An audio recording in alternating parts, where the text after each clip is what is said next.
Hello. Happy Monday, everybody. I hope everyone's doing well.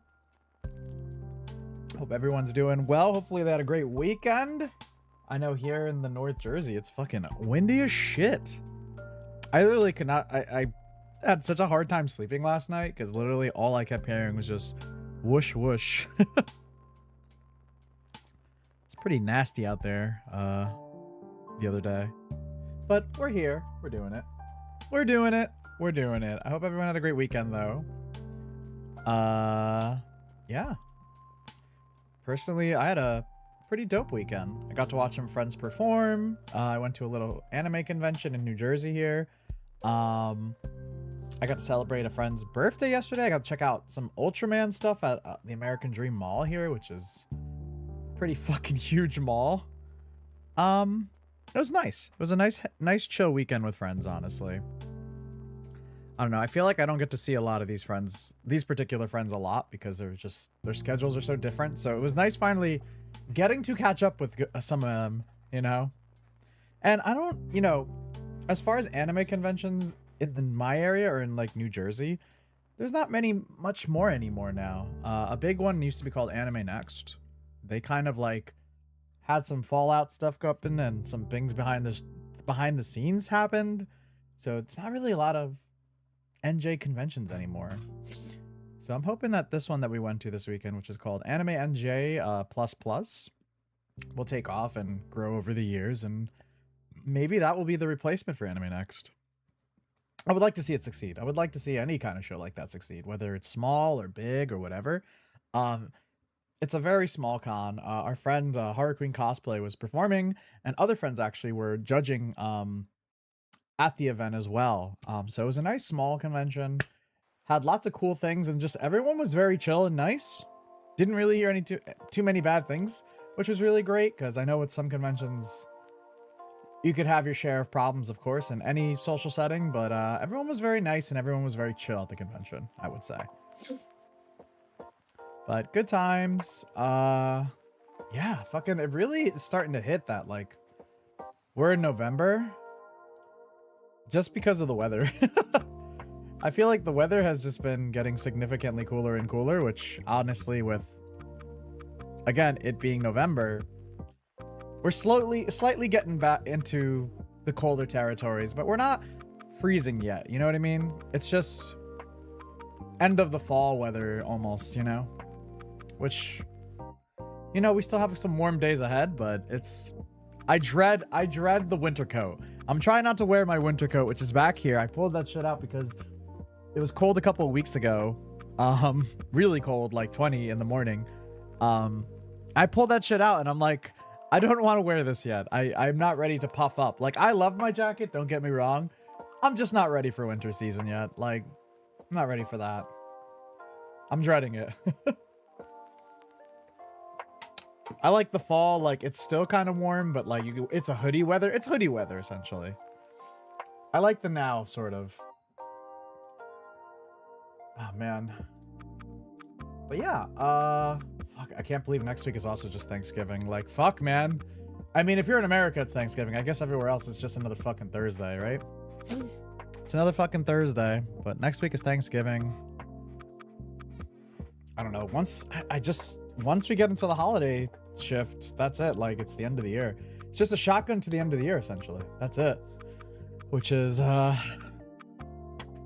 pretty insane. It's pretty hecking insane. But yeah, I hope everyone else had a great weekend as well. I figured today we were going to check out the Game of the Year nominees for the Game Awards dropped like an hour ago. So I figured we'd go watch the video, see what got nominated. I know Supergiant has been tweeting within the past hour a lot, so it's probably they're nominated for a lot of different things. So I would imagine we're going to see a lot of Hades 2 in categories. And I mean, like, honestly, it's going to be a year because of just... It's just, I don't know. We've got a lot of good contenders for games. You know, it wasn't good games this weekend that I heard, and literally everyone in the sphere. Call of Duty.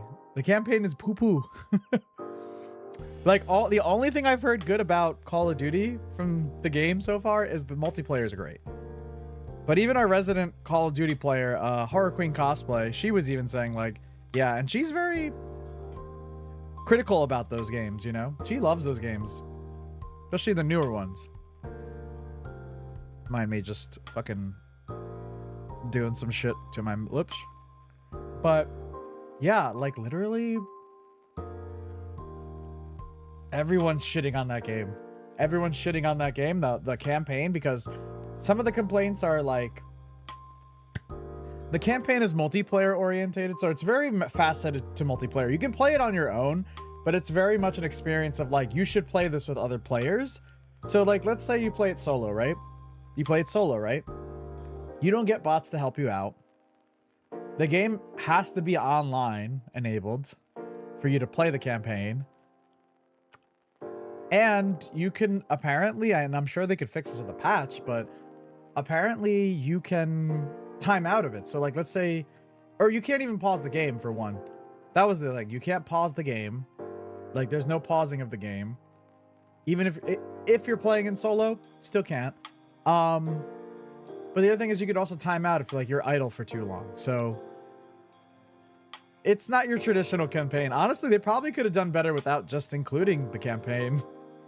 Or, you know, at that point. You know, it goes to those things of like, well, we want to charge $70, so let's throw some slop together. I know the other thing Call of Duty's been getting hit with a lot this weekend was they did not mention at all in any marketing or anything that they were going to use AI art, and some of their titles and some of the work in the game is using AI art, so a lot of people are pissed off about that as well, which is weird because they have a pretty good art team with Activision and, you know, Treyarch and Call of Duty. So it was very strange to hear that, like, they are using AI art. Like, why? Like, why? You know? I know, it's a shame. It's honestly, I think it's something that should happen anyway, because maybe this would be the kick in the butt that Activision needs. Like, I still think it'll still make money because of just the multiplayer. Everyone loves the multiplayer games. But I feel, or the multiplayer mode of that game, but I feel maybe this is like the kick in the butt it needs, you know? It reminds me because literally Black Ops 6 came out 1 year ago and they were like, all right, we're going to drop Black Ops 7. And it's like, okay. And in the past, Call of Duty, what they would do is, well, I think there's only 2 studios now that work on games consistently, but it usually was 3. So like every studio had at least 2 years to work on a game, you know, or 3 years to work on a game. So it would be Treyarch. I believe the other studio was Sledgehammer or Raven. And I can't remember the other one. Maybe it was Infinity Ward or whatever. It took over Infinity Ward, but whatever. It used to be 3 different studios a part of the Call of Duty brand. And they would alternate. So this year they just were like, fuck it, we're doing Black Ops 7, which is a big no-no because we saw in the past, they did the same with Modern Warfare 2 from, I think it was 2019. They did the same thing, and what they did was they released Modern Warfare 3 literally like not even a year after, and it was garbage. A lot of people hated it. Like, it was just like copy and paste bullshit, and nobody liked it. So it's like, and you know, the worst is like, you know, it's okay if like, it's okay if you're a game at studio and you're like, all right, we're going to make games really quick, right? Or whatever. But don't charge $70. Don't charge a full game experience when the game is not full. Because it's just silly. Sorry, I'm just like taking care of some shit off the screen. Because don't claim it's a new game when it's not really a new game. Or if it's just an expansion of the old game or whatever, charge it as a DLC. Don't charge $70 fucking Treyarch or Call of Duty in general, Activision. Like, I think that's just bullshit. And I mean, I haven't really played a Call of Duty game fully in a long time, or even purchased a Call of Duty game in a while. So it's just like, I don't know. It's a shame because, you know, Call of Duty campaigns used to be fucking really, really good. And even like the newer ones, a lot of people liked. It's just, you could see that they're not really putting the care into it anymore. Like, they don't fucking care anymore, which is a big shame, honestly. I don't know. You have a very good studio with a lot of very talented people putting work into, you know, a part of those studios. And literally, like, you just produce garbage. It's like, man, you guys just have to take your time. Take your time. They should do, like, I mean, I haven't played Assassin's Creed in a while, but just do the Assassin's Creed route where you just take a couple of years to make your game. Don't fucking have to expect to put a game out every fucking year, you know? And I know it's bad for Activision because they're like, we love that because, you know, obviously the formula still works because they've been doing it forever and they still must make their money. I mean, there's no way in hell, like, no kids are asking not for Call of Duty for the holiday season, you know, because that's the biggest influx of players come in during Christmas, you know, or after Christmas time because they got it for the holidays, they play the game and blah, blah, blah. But yeah, I wish I could say I'm disappointed, but like, I wasn't expecting much with Black Ops 7's release, so not surprised that people are hating it and are upset. You know, not upset at all. Or not surprised, I guess would be more the proper words. But yeah, talking about, though, games releasing soon. Let's see what we got coming out this week with our game list before we jump into the Game Award stuff. Kind of see, want to see. All right, right off the bat, on the 17th today, we got Force Strike coming out on PC and the Switch. As well as coming out, we have a couple games actually coming out today. Well, Indica will have its Switch version come out today, is out today as well, which I believe was up for a Game of the Year award last year, actually. We got Sheep Herds is out today as well on PC. Solo Leveling, Arise Overdrive, I guess it has to do with the show. Out on PC. The Berlin Apartment is out today as well on PC, PlayStation 5, and Xbox Series X and S.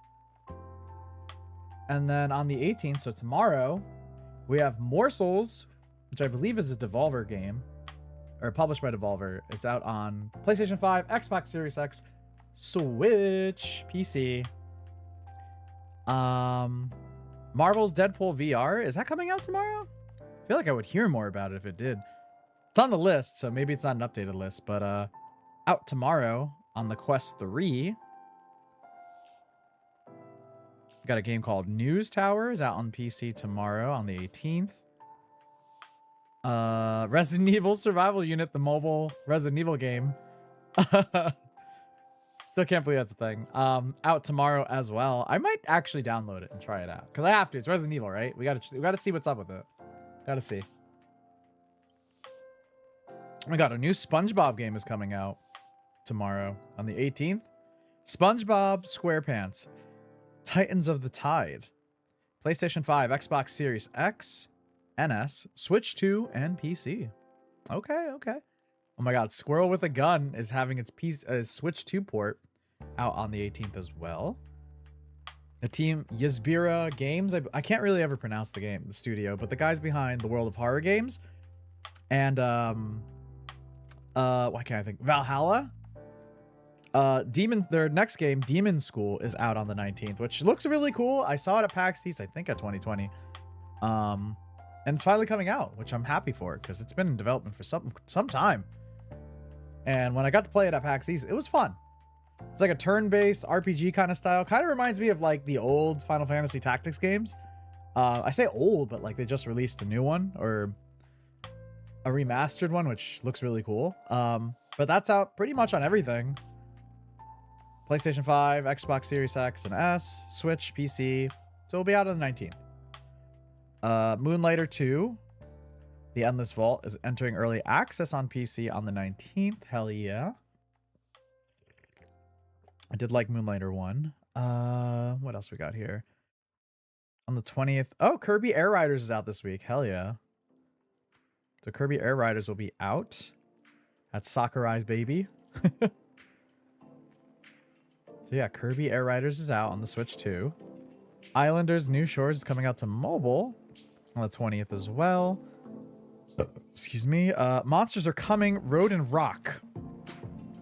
That is out on the Xbox Series X and S, PC on the 20th.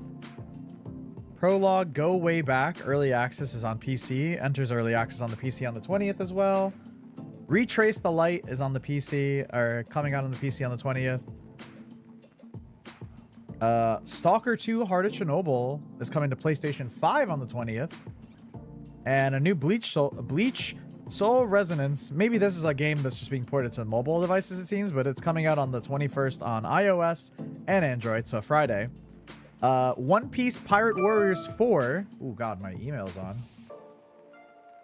Gotta turn that off really quick. Have my email client on. Yeah, so One Piece Pirate Warriors 4 is coming out on Switch 2, PlayStation 5, Xbox Series X and S on the 21st, so Friday. And Terrifier, the arcade game, will be out on PlayStation 5 and PC on the 21st as well. So pretty smooth list of games coming out very soon. It's not on the list, but apparently I believe Hades 2 is coming out on physical this week as well. So there'll be Hades 2 coming out on the... If you're looking for a physical cartridge of it, or at least on the Switch. I don't think it's been announced for Xbox or PlayStation yet. It will be out at least on the Switch too.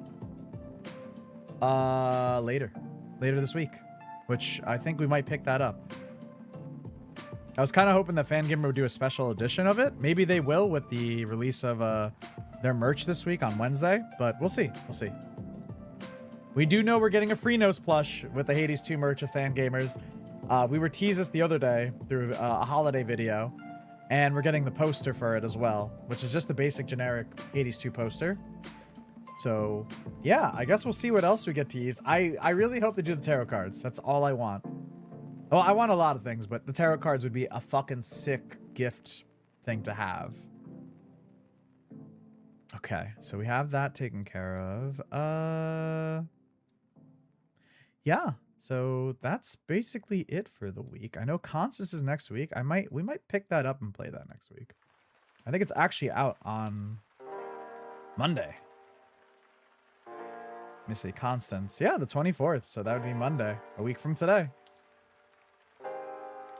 Might have to pick up Constance because I really like that game and it'll fill my like Silksong needs. Because we finished it out and I'm like, you know, it'd be good.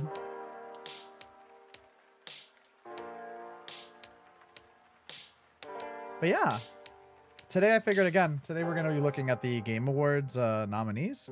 I know last week the Indie Game Showcase Awards also released a nominee list, so we'll probably watch both and see what's going on. All right, let's set this up. Hold on. Make sure we got the right shit.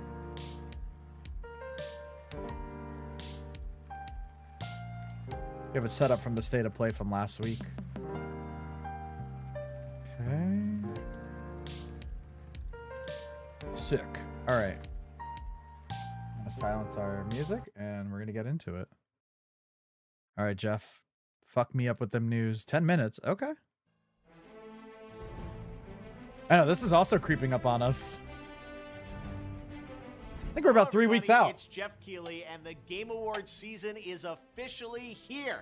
Leading up to our live show streaming everywhere on Thursday, December 11th. Welcome to our 2020.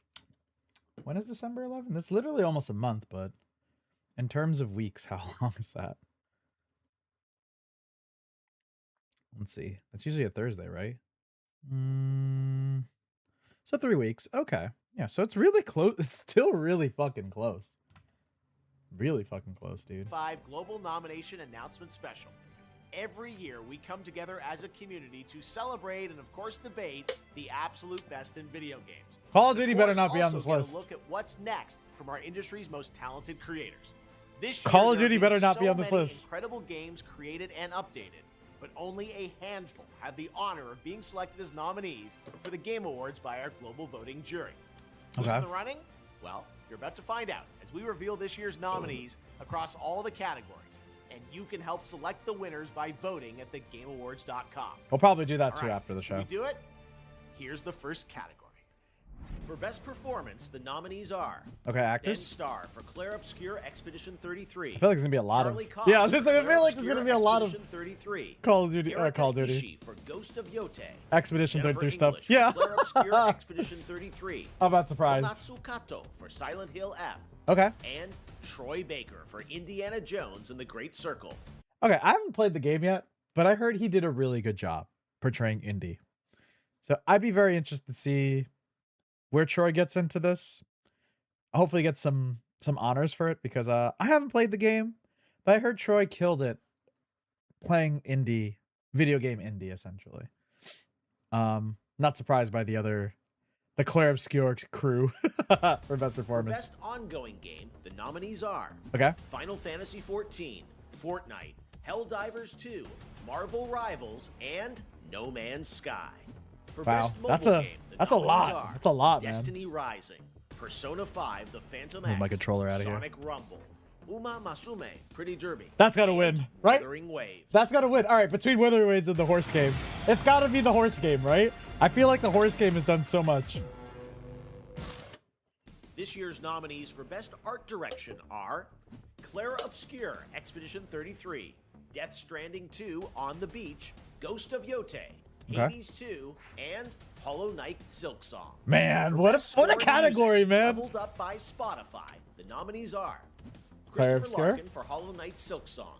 He did such a good job. For Hades 2. My guy. Florian Testar for Claire Obscure, Expedition Bruh. 33.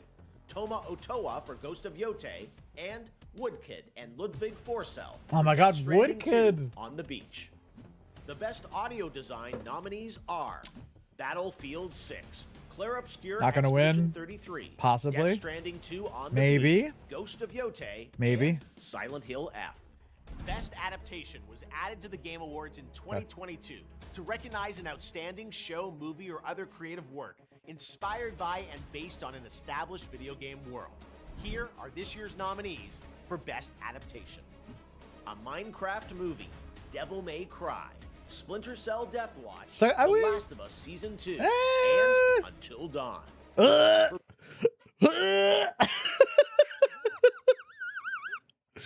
I'm sorry. I literally, I went to the Ren Fair with our friends, and we watched the Until Dawn movie because it's currently, I think it's still on Netflix. Yo, that movie fucking sucked. I think, okay, it falls under the narrative. It falls under the thing of, if it wasn't related to the game, I think it would have been a great movie. I think it would have been a great movie. Because it's tied into the game, though, because of the title, I think it misses the mark.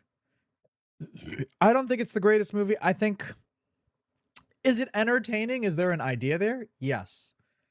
But I don't think, I think it being related to the game Until Dawn, because of obviously the name, hurts it. It's just like Prince of Persia, Sands of Time, like the Disney movie that they put out. Like, the fucked up thing about it is, yes, you have the white people playing Persians. Yes, totally understand that. Regardless of that, the movie's all right. The movie's good. It's fun. But because it's tied to the video game, it fucking sucks. It's just, people hate it because of that. But if it was called something else, it could have literally just been called Sands of Time and it would have been fine.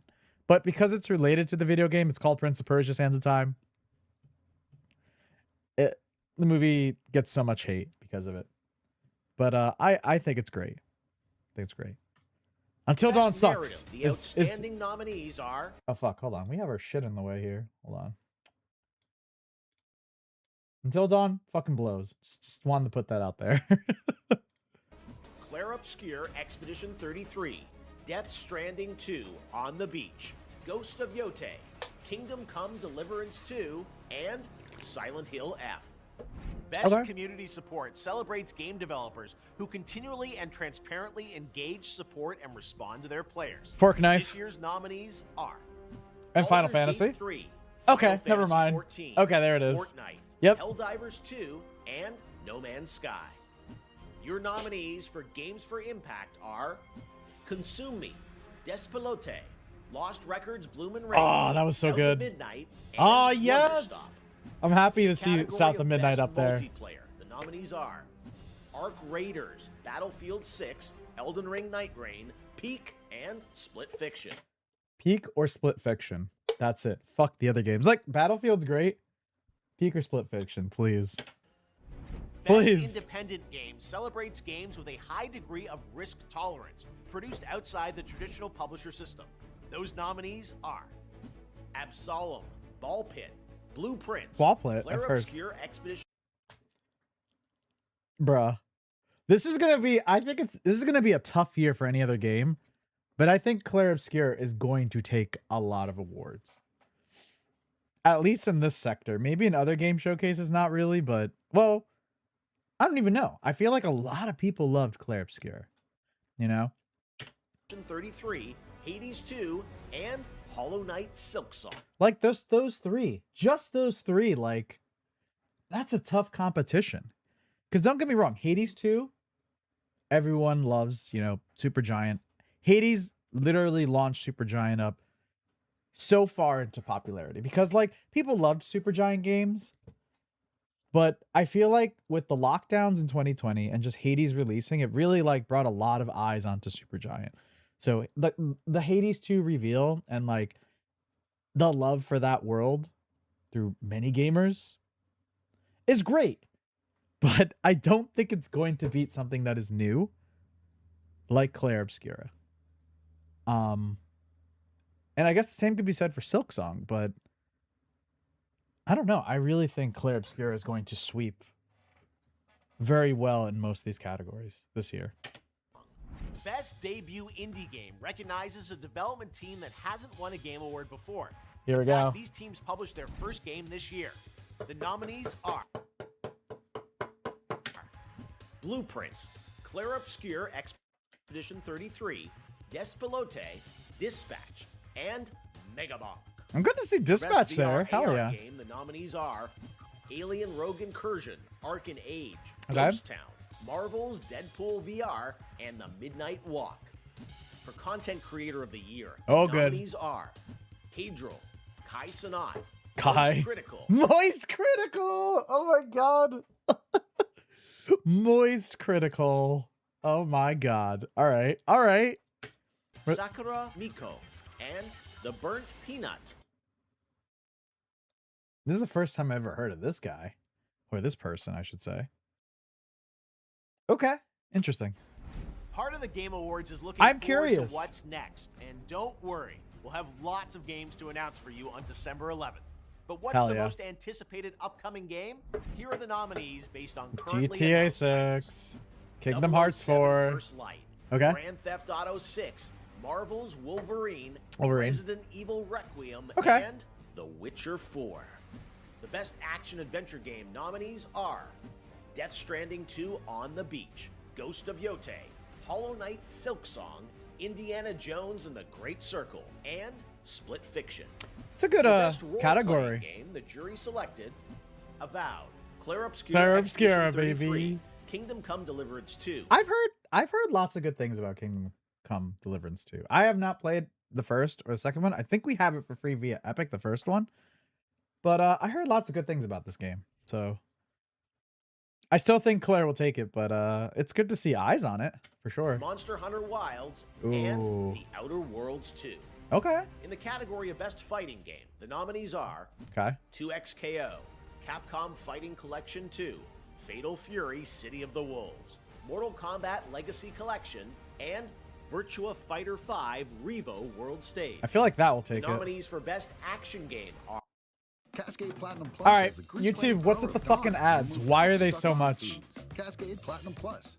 YouTube, why? Why all the ads? Battlefield 6, Doom the Dark Ages, Hades 2, Ninja Gaiden 4, and Shinobi Art. Not gonna lie. Vengeance. In this category, Hades 2 might actually stand a chance. It's got to go against, what's it called, though? Was it Doom? Hades 2 might take Best Action Game. We'll see. Innovation and accessibility celebrates games that are making our industry available and enjoyable to more people. The nominees for innovation and accessibility are Assassin's Creed Shadows, Atomfall, Doom the Dark Ages, EA Sports FC 26, and South of Midnight. I really hope that South of Midnight gets something. They deserve like an art award at least. Like, fuck. Next up, Best Family Game. Did such a good job. Donkey Kong Bonanza, okay, Lego Party, Lego Voyagers, Lego, Mario Kart World, Sonic Racing Cross Worlds, and Split Fiction. The Best Sim Strategy Game nominees are maybe Sonic, The Alters, Final Fantasy Tactics, Ivalice Chronicles, Jurassic World Evolution 3, Sid Meier's Civilization 7, Tempest Rising, and 2 Point Museum. These games are nominated for Best Sports Racing Game. F1? EA Sports FC 26. Okay, FC is what it's called. 25, oh, there's an F1. Okay. Mario Kart World. I don't think Mario Kart will win it. Rematch. Oh, the soccer game. Rematch. Forgot about that. Sonic Racing Cross Worlds. Damn. Now the nominees in our 3 esports categories. I really hope Mario World doesn't win anything. Best esports game. The nominees are Counter-Strike 2, Dota 2, Classic, League of Legends, Classic, Mobile Legends Bang Bang, and Valorant. The nominees for Best Esports Athlete are Brock, Chovy, Forsaken, Chovy, Mena RD, and Zywoo. Dude, does anyone actually know who any of these people are? Like, I mean, I don't follow esports, so I'm like, it always surprises me with the names, and I'm like, who are these guys? What do they play? And for Best Esports I just want to know. Our Special Esports Committee nominated these teams: Gen G League of Legends, NRG Valorant, Team Falcons Dota 2, Team Liquid PH Mobile Legends Bang Bang, and Team Vitality Counter-Strike 2. And Vitality we've heard a lot about. about. We're almost done, but there are still 2 very important categories to go. Game of the First, Best Game Direction recognizes outstanding creative vision and innovation. Clair Obscur. Game direction and design. This is gonna be a tough year. It really is gonna be a tough year. Let's see. Okay. 33, what else is in this? Death Stranding 2 On the Beach. Love Kojima. Heard it's great. I mean, I'm personally a fan. And I love the guy. Joseph. Game of the Year. Recognizing a game that delivers the absolute best experience. All right, what's on this list? Definitely Claire. For this year's awards, our Let's say global TGA jury has selected the following 6 games as the nominees for Game of the Year. All right, let's see it. Flare Obscure Expedition 33 from Sandfall Interactive.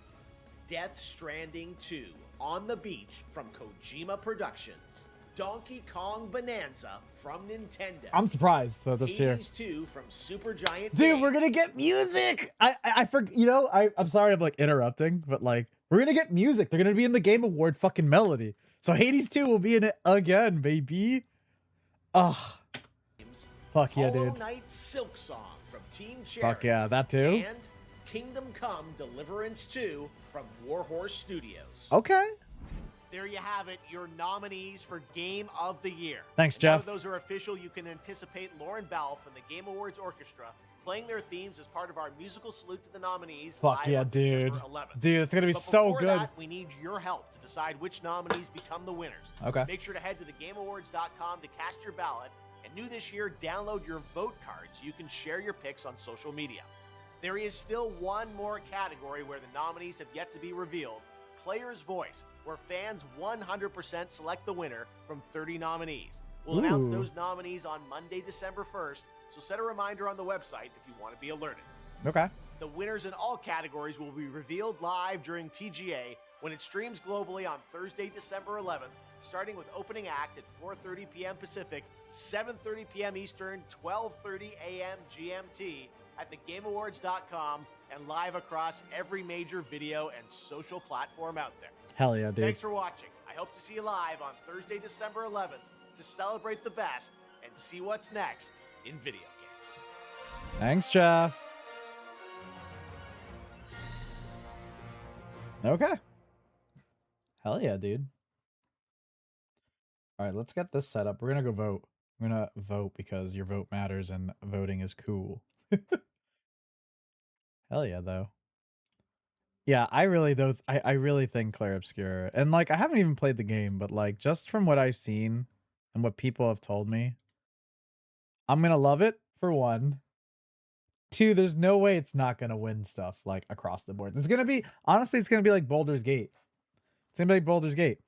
And I think really, you know, one of the great things is that GTA got delayed. Because that would have been a crazy pull against each other, you know? And even then, like with GTA, if GTA 6 released, because again, we don't know shit about GTA 6. I feel like Claire would have beat him anyway. Because Claire Obscure is just there. All right, the website is stalling. So, okay, no, we got it. I was gonna say the website is stalling hard.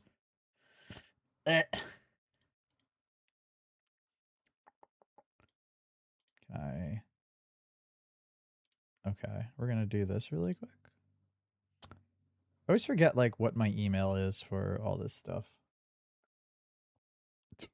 The website's slow, so I'm assuming there's a lot of traffic going through the Game Award website right now.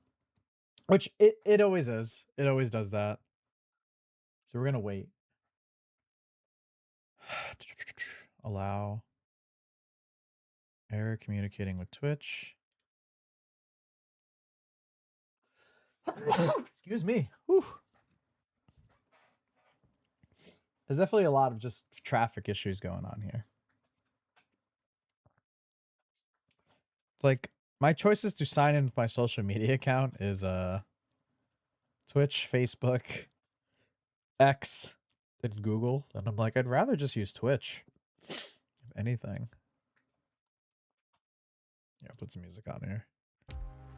I also saw on YouTube that there's a video for the new hero. For the new hero in Overwatch. So we'll have to watch that, I guess. I forgot they have a new hero being added in next season. Authentication failed. Okay. Bro, just let me sign in.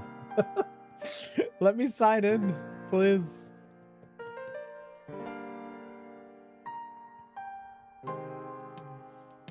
Oh, man. Yeah, this is going to be a tough year for the nominees, though. Like, literally... Literally so many.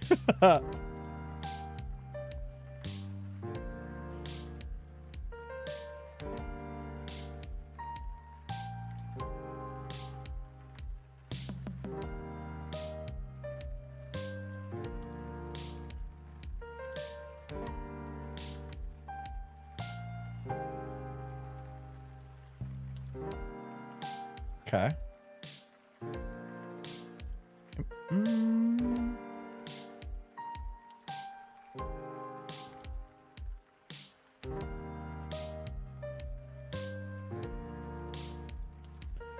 Okay, maybe it's signed in and it's just being stupid. I don't know, man.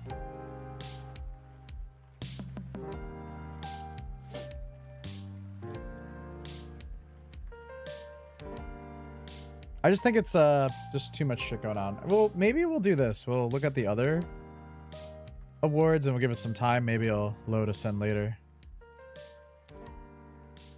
Just don't know how to get this to... I want to get a list of these, but they... On the Indie Game Awards... I get a list. The Indie Game Awards is a week afterwards. After the Game Awards. So the following Thursday. Always presented by the 6-1 team. The best. The greatest. Oh, my nose is so itchy.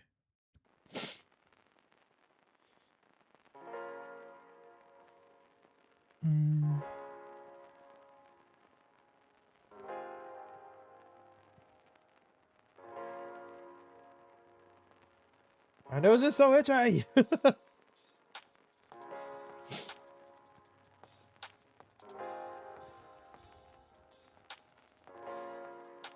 Error communicating with Twitch.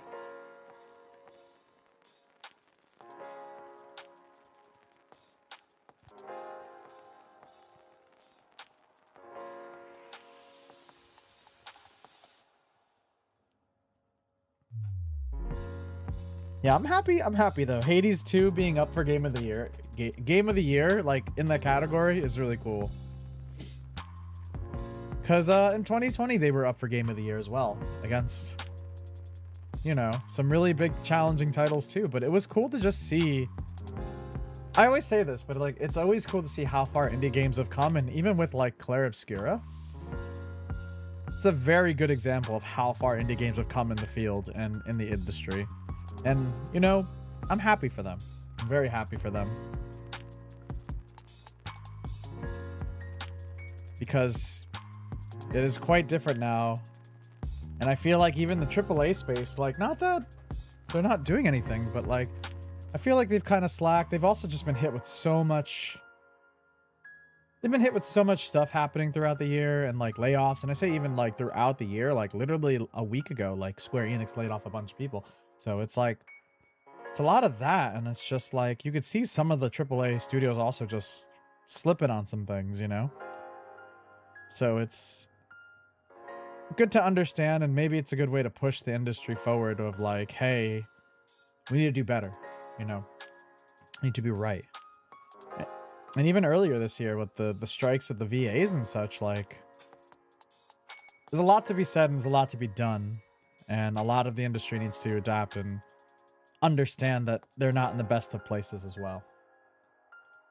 All right. Let us see if we could zoom in maybe. It's a little weird, but bear with me. Bear with me.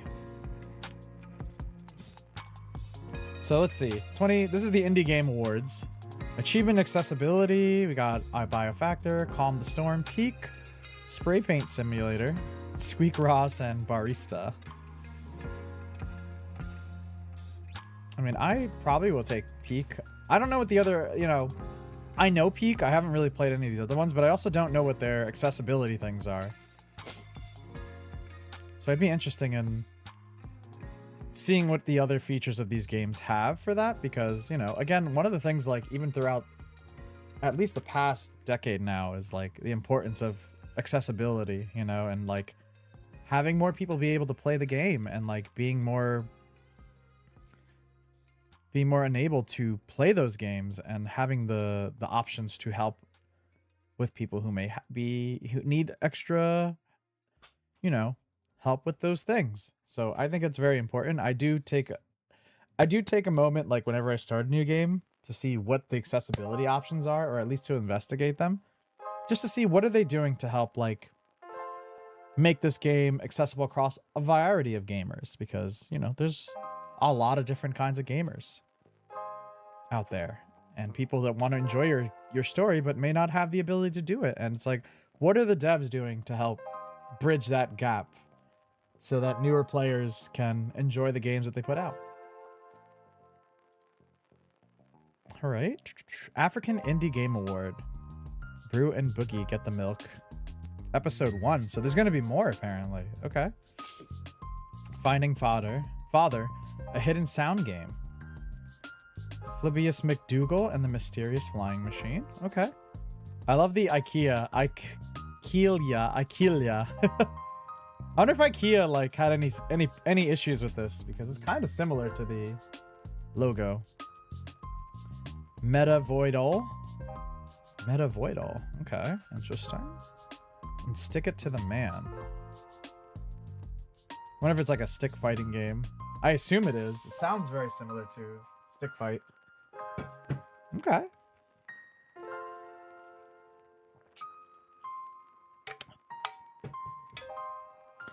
The 2025 Indie Game Awards nominees. Australia, New Zealand Indie Game Awards. I guess that's what A and Z means, right? Yeah. Indies based in Australia, New Zealand, and the Pacific Islands. Okay, so Pacific Islands as well. Oh my god, Tempopo is up there. We played Tempopo. That was really, really fun. They had a lot of things to help you out, like to solve puzzles and such, which was really neat because some of those bitches were hard as fuck. I did want to play the Drifter at some point. iBiotic Factor. Mars First Logistics, Proximate, and of course Silksong. I would have to assume Silksong will probably take this category. What else we got next? Bite-sized game. Many Nights a Whisper, Fly Night, Karamara, Beneath the Floor Limbs. I think this was the card game. The card one. I said the card game. The card one. Because I remember the visuals on the Summer Games Fest showcases. One of them. I don't remember which one, but it looked interesting. This game will end in 205 clicks. The Dark Queen of Marthalome. I wonder if this is where you play the bad guy. I forget. Time flies. So many games, dude. So many games. Oh my god, Black Voice in Gaming. Hell yeah. Advent Neon. Althelia, the Warrior of Aphyria. Teenage Mutant Ninja Turtles Tactical Takedown. Oh my god, sorry we're closed. Spirit Swap. Oh, dude. And Sunken Stones. I have not played Sorry We're Closed. I played the demo at PAX East a couple years ago. But we played Spirit Swap. I loved Spirit Swap. I have not played any of the other ones, but this has a cool design. I think we saw it at the Summer Games Fest as well. Showcase, as well as this one. Althea. But I hope Spirit Swap wins. I'm a Tetris slut, so like, especially if it's Tetris Attack style. So like, Spirit Swap was like right up my alley, and the story was very, very cute. And they kept adding stuff to the game afterwards too, I believe. So like, there's a lot going on with it. Very queer love as well. So I would like to see them win that one. It'd be really cool. Community Management. Jenny Jousey Hussey and AP Thompson. Strange Scaffold. Sassy Chap Games. Love the logo for that. All Day, All Night. Johannesburg Mom and Pop Dev Shop. Team Peak. Game Smithing Limited. Ugh. Peak really came out of nowhere and it was really, really cool. It's a really fun game. 2025 debut game. Claire's gonna win this one. This County. Fretless was really, really fun. I tried the demo. I never got to play it at PAX East, but I tried the demo at home and it was really cool. Again, Sorry We're Closed. Tyrant's Realm. And Illa, A Frosty Glide. Hell yeah. That's so crazy. Claire Obscura, like, it just shows, like, if you give the devs the time and you give the devs the love and passion, and you don't skip over a lot of that, you can make gold. You can make a fucking legendary video game, which I feel like Clair Obscura is a big product of love and care.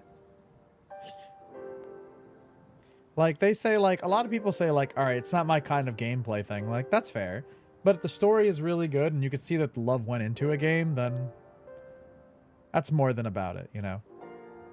Because I know a lot of people who will not play Clair Obscura because they're not RPG people, and that's fine.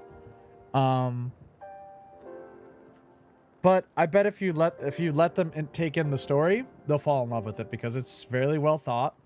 The characters are very alive. They brought those characters to life and really give them, through the acting, a lot of just power. Like, they're very powerful in the way that, like, they move the player or the people viewing it, you know? I think it'll win it, though. Emotional Impact, After Love EP, and Roger. Don't Get Your Hopes Up. Henry Halfhead. I need to look into these games. I've heard Wander Stop is really great. Wednesdays. Okay. That's another thing I love about this too. Like Game Awards is you get to see more games. You get to see eyes on different games that you may not really play. Because gosh, there's so many games that got released within a year. Heck, there's so many games that get released every week. So it's like, maybe you find something that you connect with or you may have missed and you could check it out, you know? Which I think is pretty dope. The 2025 Indie Game Awards nominees. Absalom. A gameplay design. Ball X Pit. I have to play this game. Benny has been recommending it so much. And I know Benny knows my vibe, so like Ball X Pit might be something I check down the line. Dawnfolk, Hades 2. This is a big category. There's a lot of games in this one. Hades 2, Hollow Knight Silksong. Keep Driving was really, really fun too. I liked it. I haven't played it since we streamed it, but I did have a good time. I like the concept of like you have multiple ways of ending it. You can go to the concert, you can go find your grandma, you can climb this mountain, and you're just going across the country with these random hitchhikers that you pick up. Yeah, it's a really good game. Look Outside. Ooh. I've heard Pipstrello is really good as well, and The Cursed Yo-Yo. The King is Watching. Okay. 2025 Innovation, Blueprints. I've heard this. So I think how this game works is like the house keeps changing and you have to find your way out or through it. I think that's how that works. I forget. I remember seeing the trailer for it. I never had really the time to play it though. It's interesting. I did see it. We did see it a lot during the Game Awards nominees, so maybe we'll see something good with that. Free Ride, The Gas Station Story, PBJ the Musical, Rough in the Riverside, and Teria and Como. It's a very cute design. Okay.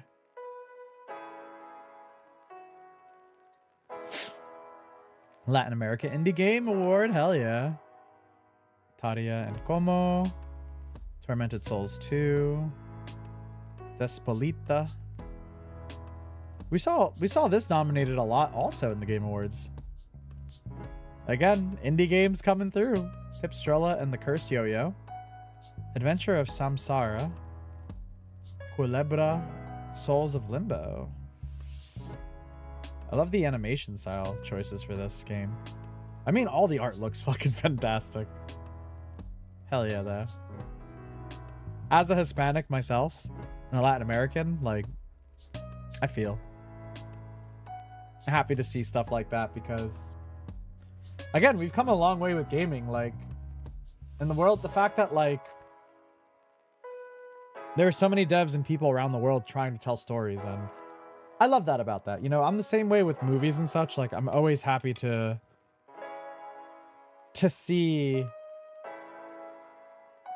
to kind of see the diversity in gaming and just the different stories and perspectives of our cultures. And not that they have to be different, but like just the unique, different perspectives that we may have and get to share and enrich our stories. and bring our characters to life through those experiences. And I think that's really important, and especially in this day and age where people are very much not willing to look into perspectives of things, you know?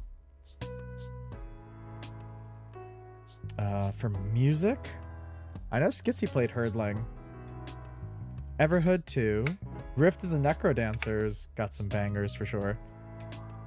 Sonokuni. I mean, Sword of the Sea, fucking Austin Wintory, like Giant Squidology always makes great music. I still gotta play it too. And Wheel World. Okay. What else we got going on here? Narrative. Citizen Sleeper 2, Star Wars Vector, Consume Me, The Drifter, Promise Mascot Agency, The Root Trees Are Dead, The Seance of Blake Manor. I just got triggered by by Bly Manor, and I'm like, dude, that show still fucks me up. It's been years and I'm still fucked up by Bly Manor. Ugh. So good. 2005 Indie Game Awards nominees. Solo Devs. A game crafted by a single full-time developer, as well as dedication, creativity, and passion that goes into bringing a vision to life from concept to conception. Tall Trails, Lush Foil, Photography Sim, Mega Bonk, Naiad. I've wanted to play Naiad, and Spilled I heard was really, really good. Vile Exhumed. That's tough too, like to work a lot on your own and shit. Like Animal Well, same thing. It was a solo dev, and that game was really cool. Like if you're a Metroidvania fan, it's really cool, and the story's very rich. Discover so much in that game. It's really fun. Southeast Asian Indie Game Award. Clifica, Artist Impact, Urban Jungle, Whisper Mountain Outbreak, After Love EP, and Set Up a Culinary Adventure. Probably said that wrong. Sedap. Hell yeah. Again, diversity, man. Love it. Visual Design, 30 Birds, Artists Impact, Cat Detective Albert Wild, Eclipsium, Slime Rancher 2, Machina. Almost said Machinima. Machinimer. A lot of cool stuff here. Woman-led Indie Game Award. Hell yeah. Cabernet. Gemporium. White Knuckle. Urban Myth Dissolution Center. Spilled, and Duck Detective: The Ghost of Glamping. I've been wanting to play some Duck Detective games. I've heard they're really good. Spilled as well. Like, Urban Myth is like... This gives me, like, the World of Horror game, but, like, a little less chaotic. But still fun. I say chaotic, but, like... I feel like World of Horror is just very tough. I mean, I have only played a demo of Urban Myth Dissolution Center, but it has the same, like, horror, like... excuse me, horror world vibe to it. But when I played it, it didn't seem so difficult, where it's like there's like an RPG element to World of Horrors, which I think either people grasp or they don't. And it's very important you do, because it really determines a lot of like the things you can do and how to win certain things in that game. Okay, Game of the Year. Absalom and Roger, Consume Me, Blueprints, Sleeper Citizen 2, Expedition 33, Hades 2, Hollow Knight Silksong, Keep Driving, and Pipistrello, and The Cursed Yo-Yo. I mean, again, Expedition 33 is there, but it's cool to see a lot of these different games out there, man. I still can't believe we got Hades 2 and Silksong literally in the same month this year. And, like, I don't want to say they were shadow dropped, but they kind of were. They were kind of like, yo, these games, they're out. You know? I mean, Silksong was like announced in August during Gamescom, which was literally weeks before the game was going to come out. So they already knew that it was coming out. They were just showing it off. Hades 2, announce like in September, like, hey, the game's coming out in like a week or two, or a week, which I'm just like, that's crazy. But I mean, hey, I guess they were really trying to like rev it down and try to have it released kind of close to when the original game came out, Hades 1, which also released in September 2022 or 2020. So yeah, I mean,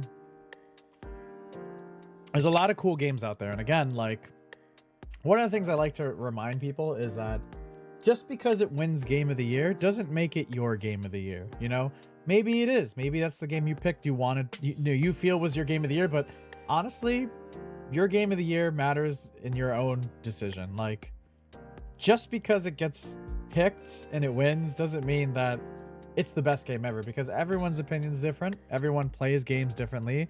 And that's the cool thing about the gaming world. We have a lot of diversity and a lot of different choices of games out there, you know? So just keep that in mind. Just because, don't let a Game of the Year contender devalue your thought of what your Game of the Year is, you know? It's very important, because I feel a lot of people get very, I won't say hurt, but they get like very discouraged to share their Game of the Year or what their thought is of Game of the Year, because again, some games connect to other people differently. And that's very important, you know? Not every game that's picked for Game of the Year is going to be everyone's pick, you know? It can be popular, but it doesn't mean it's something that maybe someone has played or someone hasn't connected, you know? It's a lot of different, again, it's a lot of different games out there and a lot of different people out there as well. It's very important to understand. All right. I'm going to switch back here really quick while we try to solve our Game of the Year situation thing. Maybe the website has calmed down. We had the same issue last year.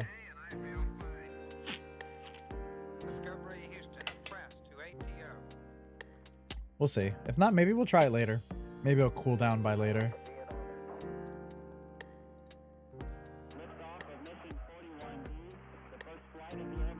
I'm very happy though to see, you know, it's following like Supergiant for so long, to see them like where they are now is so cool. Like the amount of love they receive on their games now and seeing how far they've come is just very inspiring, and I'm just really happy for the team, you know? Just very happy for that team.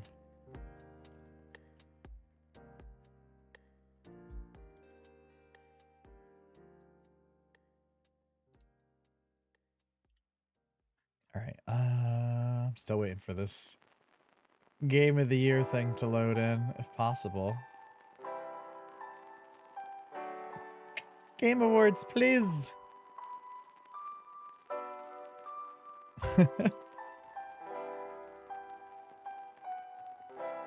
We might have to do it later. Might just have to do it later. Because we're just having issues right now. I assume it's just a lot of people are on the site and it's just having issues accommodating everyone voting.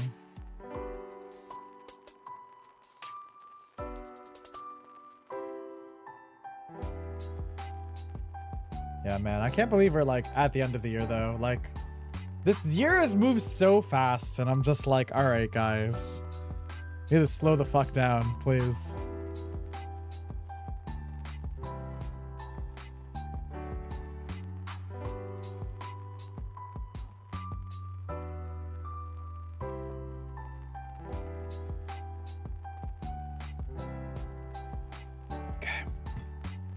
All right, we're gonna skip off for that for now because we can't get it in.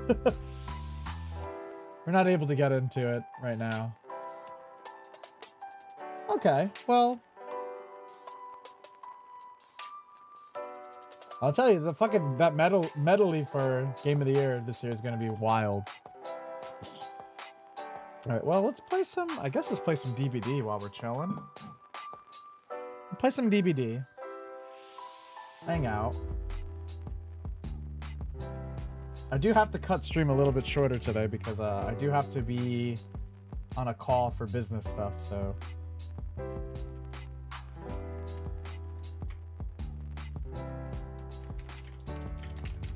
we're gonna have to end a little earlier today.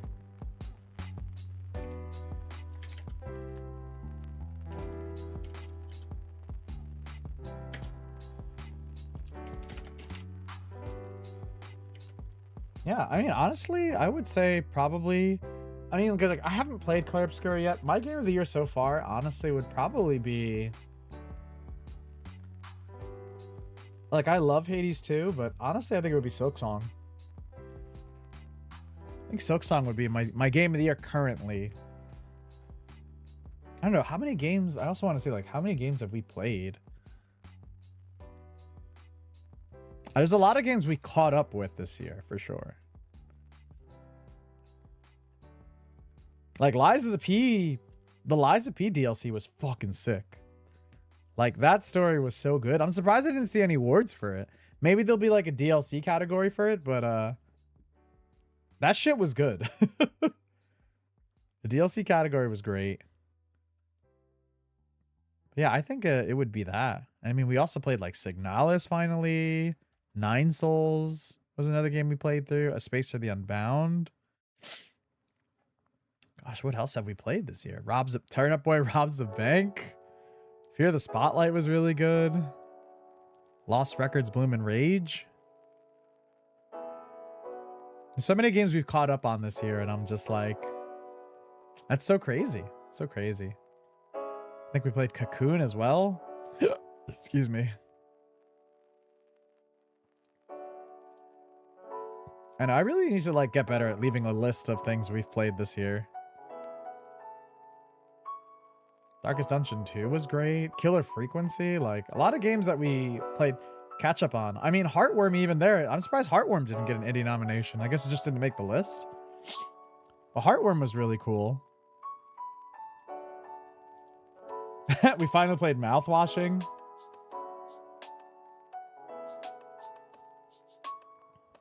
I'd be very excited to see what my Steam recap is going to be this year. And see how many hours of games we've played. I mean, DBD's going to win for sure, but I'd be curious to know what our games are, you know? What our game picks are this year. I'm trying to remember, did we play Alan Wake 2 this year? I think we played Alan Wake 2 this year as well. We finally played it. I know we just played the DLC recently, which was fucking sick as well. We also just played Alan Wake 2 and finally played it this year. So I'm like, there's so much, man. There's so many different games out there, and I'm like, yes. Yes, yes, yes. Yeah, Keep Driving was really fucking fun too. Oh, Locomotive? Well, yeah, we played Locomotive. Yeah. Earlier this year. Really love that game. I think we played Lorelei as well. Yeah, Lorelei and Laser Eyes came out in February. Couple games that I did not see any nominations for. Wait, did it actually come out then though? Hold on, let's see. Did Lorelei come out last year or this year? No, it came out last year. Okay. We caught up and played it in February though. Okay. See, a lot of games I forget. A lot of games I'm just like, we played this year, but they came out last year. Yeah, Mouthwashing we played in February as well. I'm like going through my list.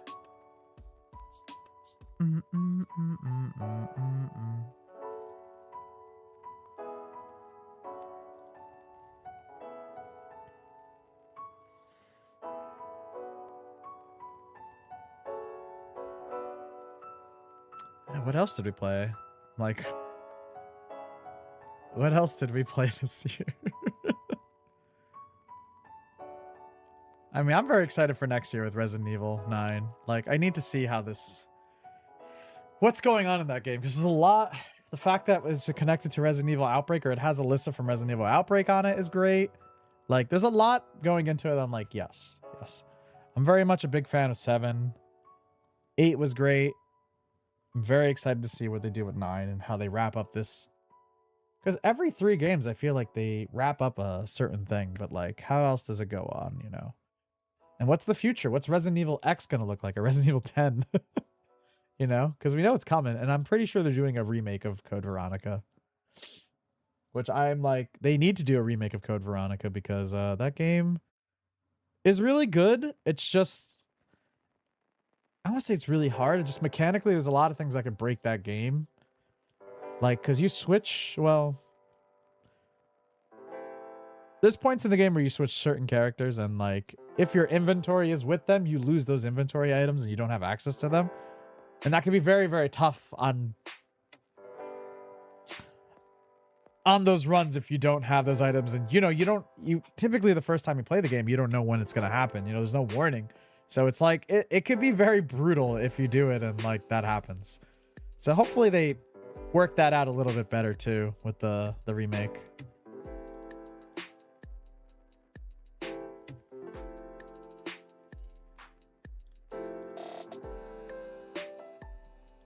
Yeah, I'm like looking. We played Signalis earlier this year. Yeah, Spirit Swap was really good though. Again, I'm a Tetris slut, so like, yeah. Was Resident Evil 7 the one with Lady D? Oh, Herman, what's up? No, Resident Evil 7 was with Jack and Marguerite. Lady D was in Resident Evil 8, which is a Village. Which, great game as well. Great game for multiple reasons. Herman, how you doing? Hope you're having a good day. Hope you're having a good, hopefully you had a great weekend, I should say, as well. We were just going over the Game of the Year nominees for the Game Awards. Yeah, Signalis is really good. Like, I'm a Resident Evil fan, and Signalis is definitely like a good mix of Resident Evil with, well, Resident Evil, but in the overtop view, you know, different perspective of gameplay of it. And it was just really great. Like, the music's great. The story's really fucked up. Which I'm here for. It had like Silent Hill elements to it as well, which I'm like, yes. Kind of like what Heartworm did with their game as well. Doing good, recovering from a bad cold and dog sitting. Oh, I know.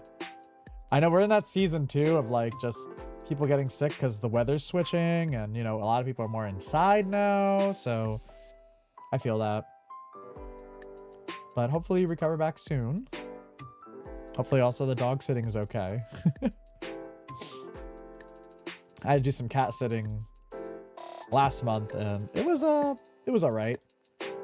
But I know pets are also like, where's my owner? And it's like, I'm sorry I'm not them, but I'm trying. I'm trying.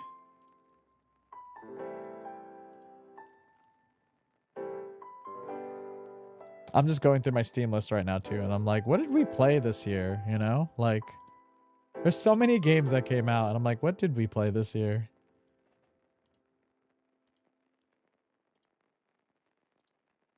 Worms. Well, we did not play Worms, at least not here on this shit.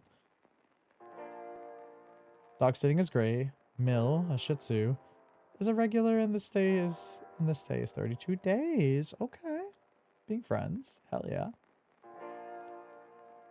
I love that. Oh, Milo. Okay. No, you're good, dude. You're good. Oh, man. Do you have any Game of the Year awards faves this year for this year? I feel like Clair Obscura is going to take a lot of the wins this year. You know? I really do feel like it's going to take a lot of the wins this year. It's very popular. And, you know, I haven't played it personally, but from what I've seen, it looks really good. Like, Final Fantasy X is, like, one of my favorite games ever. And, you know, in that genre of RPG, it's definitely one of my favorite RPGs. A lot of my friends have compared Clair Obscura to 33 to Final Fantasy X. They're like, if you're looking for something that's to that feels and, like, awesomeness of it, play Clair Obscura. Alas, it's hard to say, but I totally believe Clair 33 is going to get it. It looks amazing. I think so too. Visuals are great. The gameplay is sick. The story is really good. Music is a banger. Like, it's going to win, I think, a lot of awards this year. It's going to be like what Baldur's Gate 3 did when Baldur's Gate 3 dropped. I think, which was like, what, last year? 2 years ago now? So I think it's going to take awards for sure. I do want to get it eventually. I'm just, you know, money. It's a lot of money these days, game, you know? It's like $70 a game now, so it's like... I try to buy games at least on sale, which I'm hoping maybe we'll find it on sale during the holidays, but we'll see. I hear Silent Hill F is great in story. So I've heard the same thing too, and I have a lot of friends who, like me, love survival horror games. And they were saying kind of the same thing. It's like getting the combat down is a little tough, and it can be very clunky at times. But the story is good. Like the main story going on is fucking awesome. I say main story, but the story, the overarching story in Silent Hill F is great. I just hear the combat can be very clunky and a little messy at times. I'll play Dispatch. Dispatch, you know, Dispatch gives me like it is the Telltale or like the story kind of driven game that I loved back in the day for sure, or that I used to enjoy a lot of. It has this blend also of like, I don't know, it's really interesting because like, I feel like Invincible, like the show and even the comic, like it breaks into the superhero tropes, and it's like, yeah, not everything is like plain black and white and like things are really fucked up. Dispatch kind of gives it to me in that style, but like, you know, it's more of a game and it's more of a decision-based game. You know what I mean?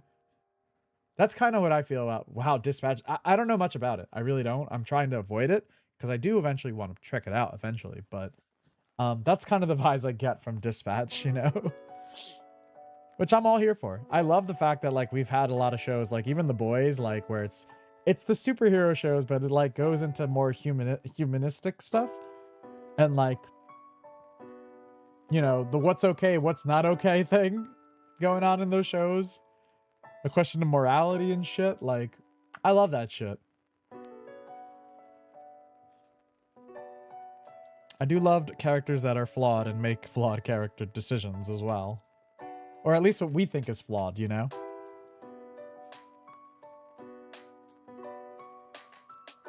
The Boys, Invincible, I need a break. I know, they're so... I mean, okay, I won't say they're as stressful as this other show, but like... They're very like, you need to take it in and kind of like digest it, you know? I try to be good about this myself. I try not to binge television or shows so much anymore. Because I feel like...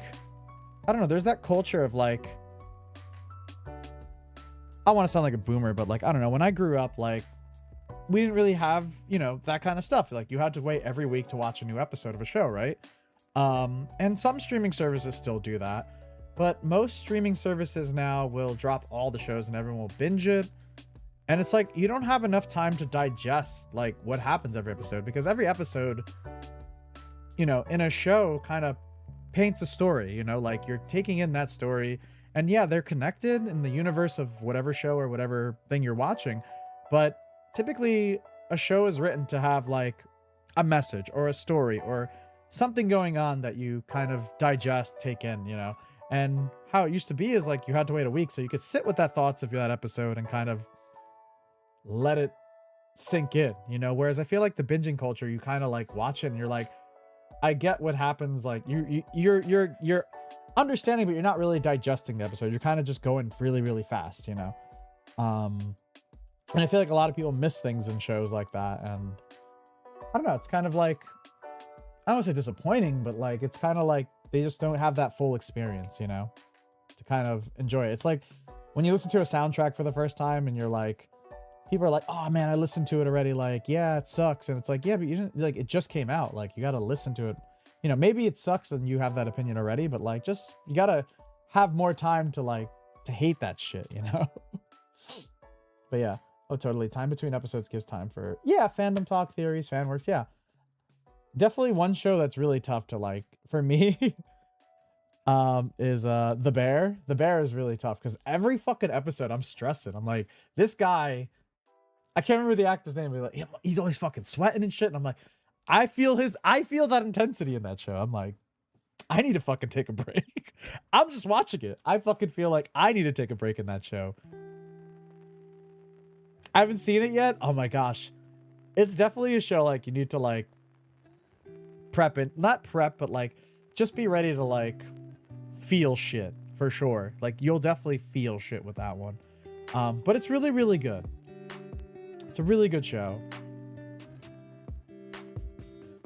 But yeah, no, I'm very excited for The Boys to return. Eventually Invincible. They're good shows. It's like superhero. For me, like, I love that genre of like tackling superhero movies or going a little bit deeper into superhero or that world of superhero stuff and being like, all right, here's the morality of a superhero. Like, all right, why are they doing this? You know, like, it's a little deeper than just like we're fighting bad guys and that's it. You know, it goes a little bit deeper into like the humane of those characters, you know, and their actions, of course. Husband used to work in a restaurant. I think it would hit him more. Possibly. I mean, I know working in a restaurant is already stressful enough, so like, I can't personally say I have that experience, but it's pretty stressful in the show, and I'm like, okay. But very good show, very cool actors in it as well. I definitely recommend. I know Fallout's coming out soon too, the second season, which I'm very excited for that as well, because I loved the first season of it. I thought it was they did a really good adaptation of that world for, you know, episodic show. And I think a lot of shows, like, it's a hit or miss when things are getting adapted from a established video game or other concept, or translating it over to television could be tough. But I think Fallout did it good. I think they were trying to like keep certain elements, you know, to the extent of like the lore of the games, but also like take it to its own level, you know? And I think you could see it a lot through like the writing and the direction of the episodes. Yeah, me too. Yeah. I'm very hyped to see how they tackle this next hurdle they're going through, the next chapter of that show. Because, you know, they're going to New Vegas, so, and a lot of people love New Vegas, me included. So I want to see how they tackle that whole concept and stuff like that, and see where these characters are at the end of season 2, you know?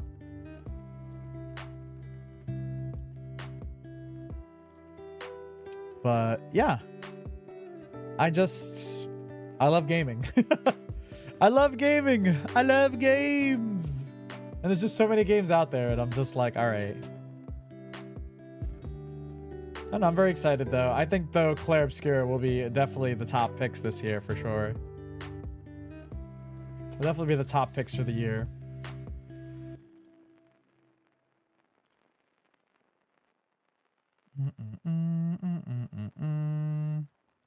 Just seeing what else we have here.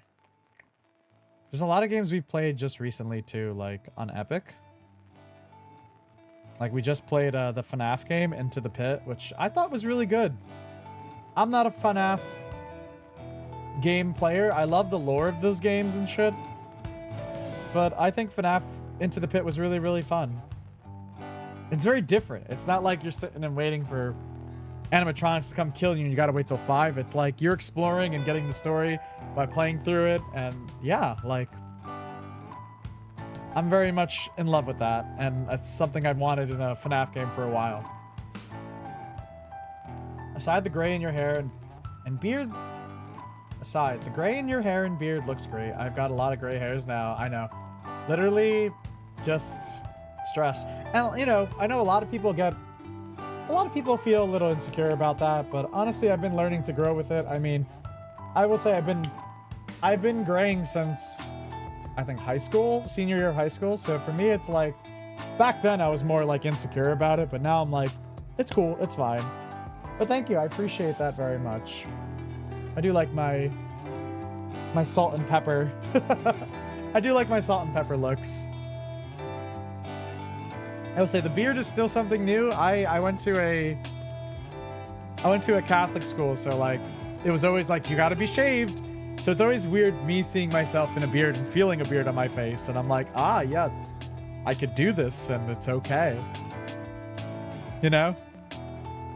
Even if it's been like years after, it's like, okay, like got a lot of beard. It's also really nice that like with corporate America now, or like just jobs in general are more okay with beards, because I don't know, when I grew up it's like, oh, you gotta shave, you can't have tattoos, but a lot of jobs are pretty good at it, you know, unless you're like front facing, like a character, like if you work at Disney or an actor, you have to cover up your tattoos, obviously.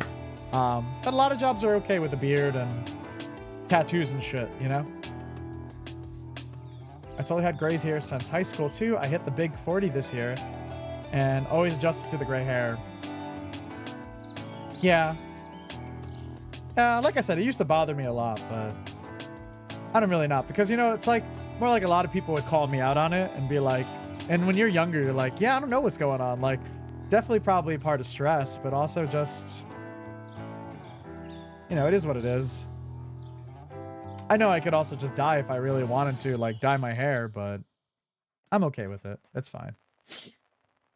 It's fine. Be fair, like, what is there not to also be stressful about? This is true. Also genetics. I mean, my uncle also was like me, and he also grayed early. You know, unfortunately lost his hair. He had to have hair transplants, but, you know, still rocks it. Still rocks that shit. Didn't stop him. Ain't gonna stop me either. Ain't gonna stop me either. All right. I'm going to boot up Dead by Daylight and work on our dailies. But I'm also gonna take a little quick break because your lad needs to use the BR. Yeah, let's boot up DVD. I just want to make sure it boots up properly, and then we will take a break really quickly. Because we're gonna have a shorter stream today, just because I have a meeting a little bit later on today that I need to be ready for a client. But yeah, no, it's so crazy how close we are to the holidays, and like just how close Thanksgiving is. Because once Thanksgiving happens, like that's it. It's like a straight shot to the end of the year, which is just so much stuff starts moving so much faster in the next couple of weeks, and it's just insane how fast I feel like every year. I mean, I say this every year, but like how fast like this past month has been, you know? It's just crazy. I feel like we just keep moving. Just keep moving. All right, let's see if 2v8 is still around. I know they had a 2v8 mode for the week. I don't remember when it was ending.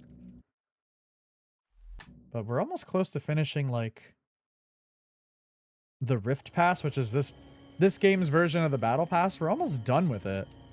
Like we finished the pass. So in Dead by Daylight they have what's called the Rift Pass, which is the Battle Pass essentially. It goes to level 70, but you can go 30 levels past it. You can go to 100 technically, and you'll get like alternate skin colors and stuff. We're almost done with that. So, and I think the season is still got, yeah, 70 fucking days left. So we still have a lot of fucking time before this ends, which is insane. Oh yeah, freaks me out how close the US holidays are. Canadian Thanksgiving is the beginning of October, so we have to get that. And Halloween for that month. Yeah, they got a different Canadian Thanksgiving. That's true.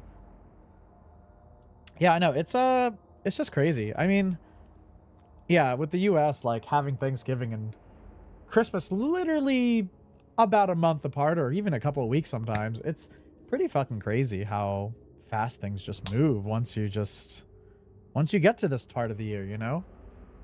You know, even job-wise, like a lot of stuff just starts moving fast. It's like a lot of like doing end of the year stuff, video projects, photography, the Christmas party stuff. Like it gets really, really intense, you know? And then also just like people just kind of clocking out for the year, I would say, you know? A lot of people just start clocking out for 2025 or the year around this time of the year. But we'll see. We'll see what's gonna happen. Yeah, so we're on 92. We're gonna try to get through 93. I feel like the next couple of days, if we keep playing and doing our dailies, we'll knock these out pretty soon. Because I'm sure they're even gonna have a holiday event for DBD, so we'll have even more chances to knock these knock these levels out. I like the stained glass look to them. I like the color change. And this man just gets a different color to him. Okay. All right. I'm going to take a quick break. I definitely recommend y'all, if you've been sitting around, or if you've been on your chair a lot, definitely go stretch your leggies, maybe get some water, a snacky. And yeah, I'll be back in just a few moments, and then we'll probably play a couple rounds of DBD since 2v8 is still around. And yeah, this man's going to spin a lot. All right, I'll BRB, y'all.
Okay, we're back. We're back. But yeah, no, the holidays being so close is so crazy. Oh man, I'm not even ready, man. And Thanksgiving is literally like a week from this Thursday, so it's like it's a cray-cray time for sure. All right, we gotta obviously be our girl Jill. What is our challenges for today? Our challenges. 10 skill rechecks. Drop a pallet. I read 30,000 points we need to get. What else? What was the other one? And heal someone a hell state. Okay, or us, actually. I forget that counts for us too. All right, sick. Jill, yeah, who's your favorite Ari character? Do you have a favorite one? I mean, Jill's pretty classic. We haven't seen Jill since, I think 5 in the lore time-wise thing, but Jill's classic, very sure. Jill's very classic for sure. I mean, Chris is cool as hell. Obviously, we've seen a lot of Chris well, I say we see a lot of Chris, but like, I think of Resident Evil 7 Chris, and I'm like, I don't know if we count that as Chris. It's like the worst Chris design ever. Even with their excuse of it's the photorealistic mode, I'm like, I don't know, man. I don't know, man. But Jill is definitely bae. I mean, I feel like a lot of Leon too. A lot of like with the remake and everything, like Leon's gotten a lot of love, which everyone does love Leon. I'm very happy with the new game and how they're tackling like, hey, this Resident Evil game called Outbreak. It didn't get a lot of love back then because I guess it came out in the era of PS2 when like the internet was kind of still budding. Hey, this character's from this game. They're gonna be in 9, so it's actually canon. Oh, we got Hillbilly. There he is. There he goes. All right, we don't know what the other killer is still. Oh, there he is. I'm gonna fuck off, I guess. Uh-oh. Okay, we're out of here. Ooh. As you can see, they are teaming up. They're playing the 2v8 mode truly as it should be played, I guess.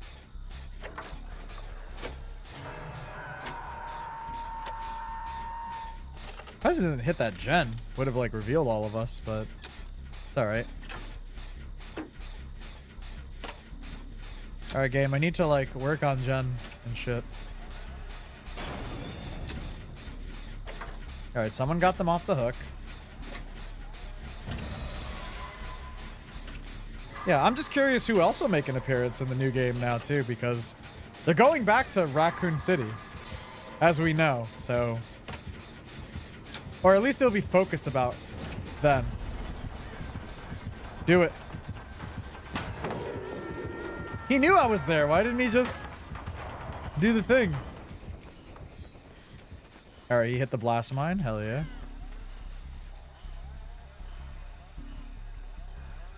I want to go back to it. Oh, fuck. All right, well, maybe he'll just ignore us because he didn't really notice, it seems.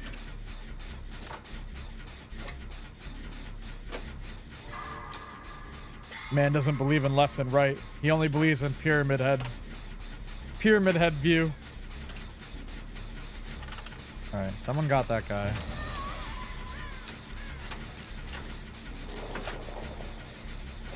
Got 2 gens for 2 hooks.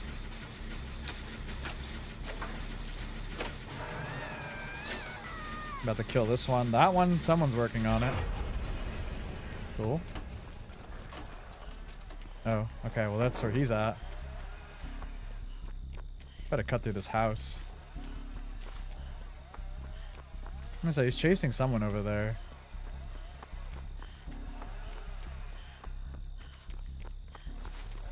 Check to work on this one here.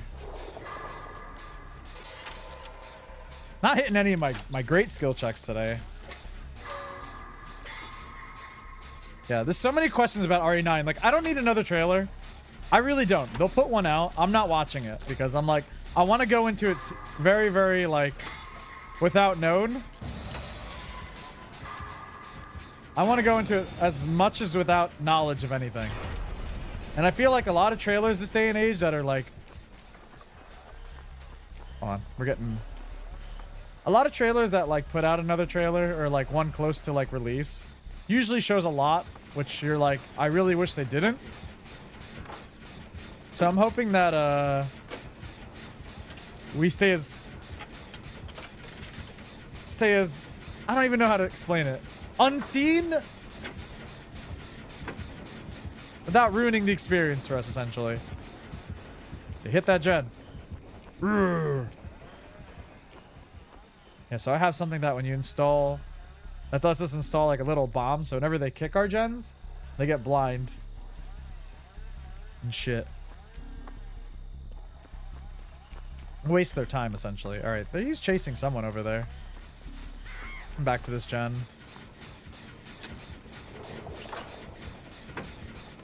Where is he? Oh, there he is.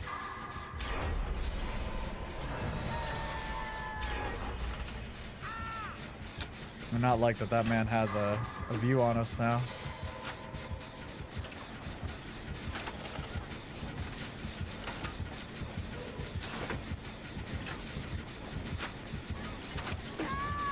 Oof. Wow, we're gonna do this right in front of him. Sick. I don't know where this guy is. Billy? He's the man with the chainsaw. Pretty scary. If he hits you with his chainsaw, you pretty much go down in one hit. Yeah, come this way. Or, I guess go that way. Alright, one gen out. This is good. And someone's working on one right now. So, like, we have more than enough time to make it work. And no one's there, bud. Nice.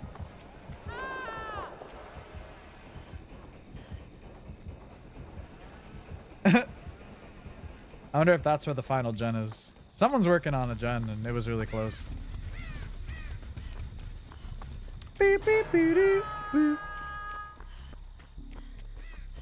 I wonder what the next collab for this game will be. We just got a... Oh my god, I don't even remember what we got last. I hear they're removing Stranger Things, though, because of the licensing again. I hear they're removing Stranger Things again, which is a big sad. I feel like a lot of people came to this game because of the Stranger Things collab. But I guess they just could not renew the contract for whatever reason. I guess there was just too much dispute. So Netflix and I guess Behavior, company that runs DBD, is like, nah, we're gonna hold off. I still say they should do like a Dead Space collab. That would be really cool. Is there a gen up on top there? Say that guy's like guarding that shit. Oh. Oh my god, the sprint burst. What a god. I think they already did the gen up there, though. I was like, that's probably the safest one. Because that pyramid head is just blocking those two. Or at least I think he is. Yeah, everyone's... Yeah, this pyramid head is still here.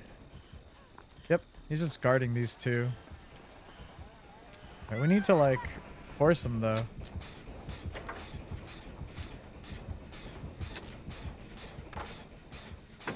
We need to keep him here because that guy's over there. Here, we'll do this. Just so players know that we're here too. It's okay. Cool. He hit that gen.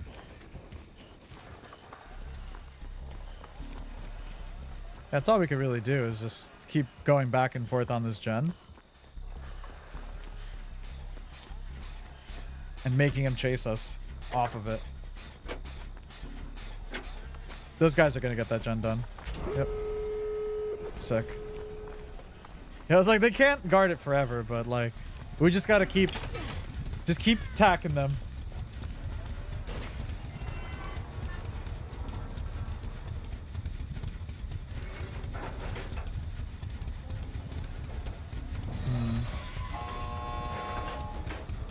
Where are these guys at?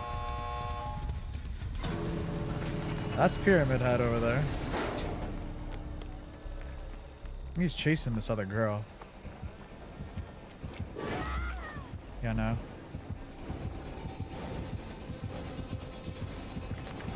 No, I can't hit that, unfortunately. It's gonna try and stun him or blind him, but...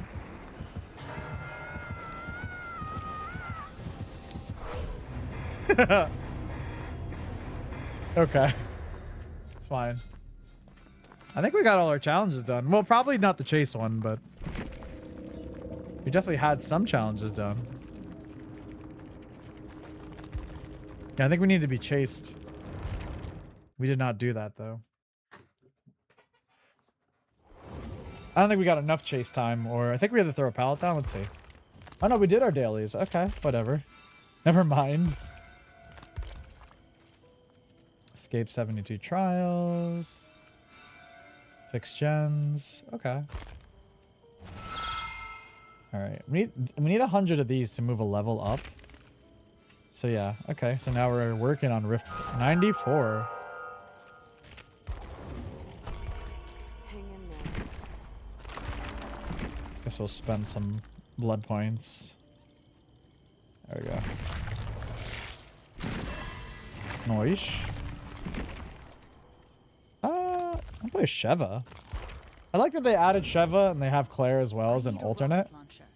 I don't think I've ever heard Sheva say that shit in this game. I'm glad they added like multiple characters to the game. Or like, I say characters. DBD does this thing where like they'll add a character and then the cosmetic they pick will change the character's like appearance. And for Jill, it's like you could be Claire or you could be Sheva in this case. With the different cosmetics. But the main base characters are Jill, Chris, Ada, and Leon, of course. and Rebecca, I guess. Actually, I think Chris is a Leon alt, essentially. I think. Yes. Yeah, because there's no Chris spot. Okay, yeah. Yeah, so even Chris doesn't get a main page on that. That's okay though. Yeah, we'd like to see where everything wraps up, especially like they're dealing a lot with Raccoon City, or it seems like they're talking a lot about Raccoon City. So I'd be curious to see what this new game like. Because Jill, those guys gotta be so fucking old at this timeline of Resident Evil 9. So like, maybe them talking about it or some shit. I don't know if they'll be in action. Maybe Chris will be, because Chris just doesn't, you know. Chris just seems like his life is dedicated to the job. But that man, he's so old. Even in like 8, I was like, man, how old are you now, man? Like, what are you doing? He's so fucking old. He's still smoking cigarettes. Curious to see what they do with that character and ultimately what they do next with the future of the games, you know? He's gonna be like chasing people. Chris will be chasing people in the retirement home. He'll be chasing zombies and shit. I'm like, man, you need to like, you've seen enough, man. I think you need to like retire. Okay, Oni is the one killer. We need to know who the other killer is. I feel like he's a sneaky one. I feel like he's a sneaky killer because we haven't seen him. Oh, it's Trapper. Okay. Cool. Noted. Yep, there he is, just putting traps down in the distance. Brother.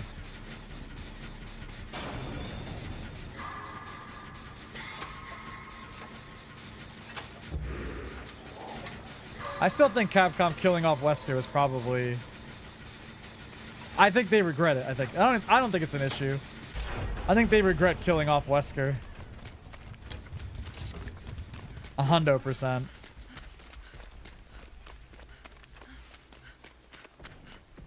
I feel like they wish they never had done that because I don't know, I feel like they haven't really found as compelling a villain in a while.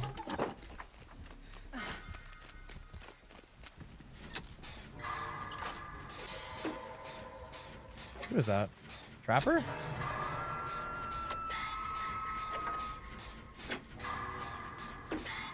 Surprised Oni hasn't gone rage yet.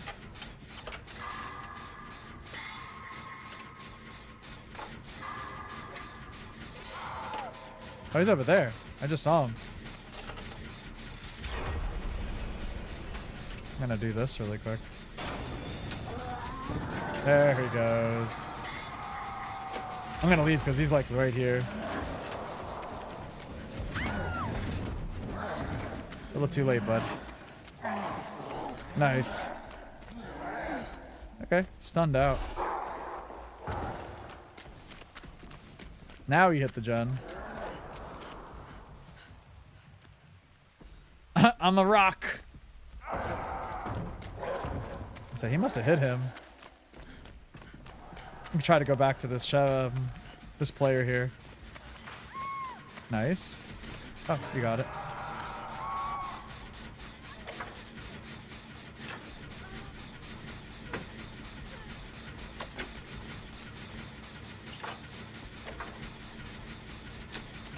Okay. Trapper, Oni. We gotta watch out for traps later on then, because... Oh! Holy shit! I did not hear him. Thank God he went after him. He could have pulled us off that shit. Yeah. The motherfucker could have pulled us off that gen.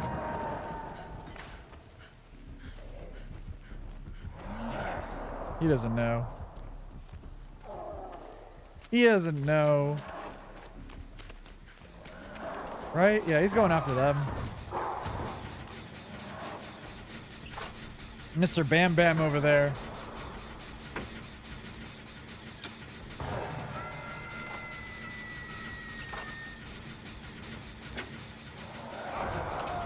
Ooh.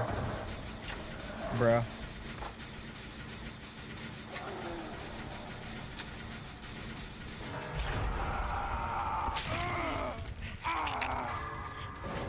Oh, he's dead. Bro. Make up your mind, like, you want to get healed or not? There you go. Sick. Sick nasty. Alright, we gotta watch out, because this motherfucker been putting down traps everywhere, I'm sure. You know? I'm gonna step in it. I'm saying that now. I'm gonna step on that shit. Gonna do this.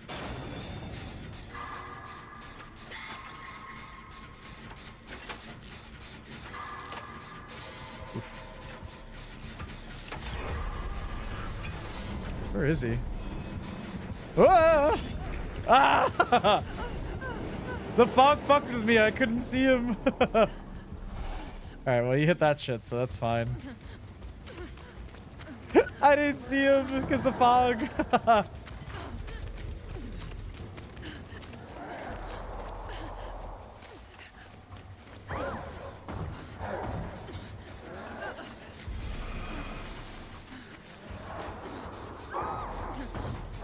Alright, Bam Bam going in. We're getting there, we're getting there. Oh, hi.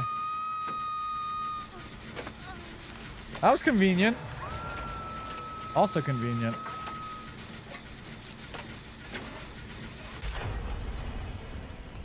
So convenient.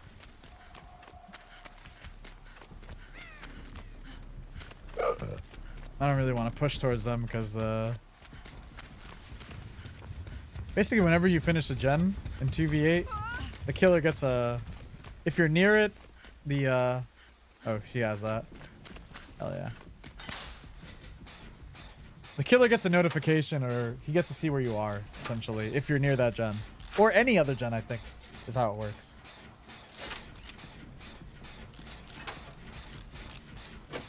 So they'll be mostly targeting, trying to go after them because they have like eyes on them essentially.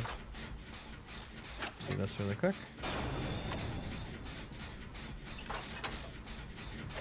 Someone's almost done with their gen too. Nice. All right, so we got, and we just gotta kill this gen, and we at least have the doors unlocked to get out. Oh shit, fuckhead's coming.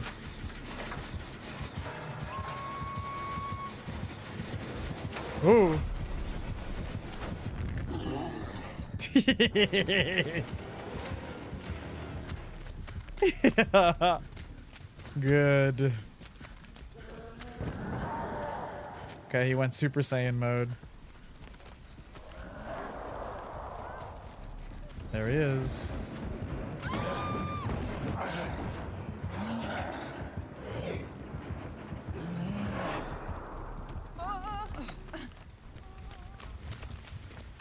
A little concerned. Help! We gotta get this guy up.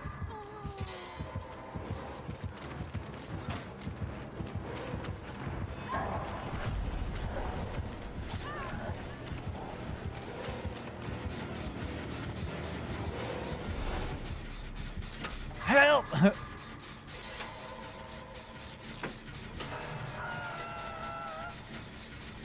Okay. He's here. I hear him. Yep. I literally heard him walking and I'm like, you're here. That's where he's at. Oh, he's putting traps down. Oh!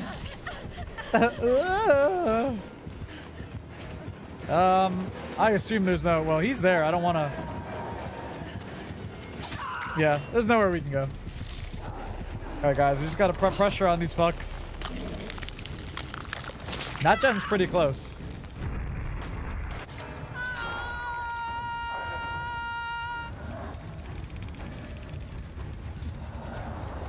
Fuck, I don't remember where a gen is. I think it's this one. Yeah, it's this one.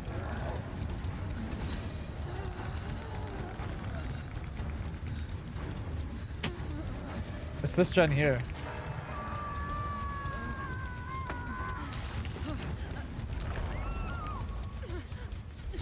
Bruh.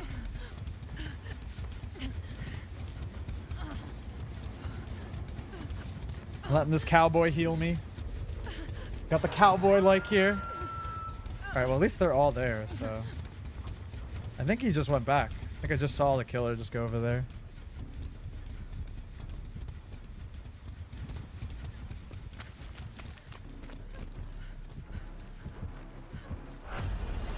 He just hit it. Fuck. He's there then. Yep. Oh, they're both here. What the fuck?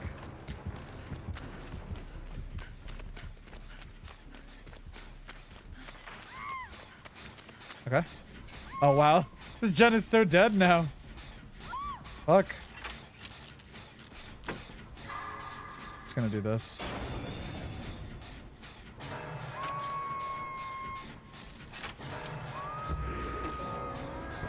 Bro.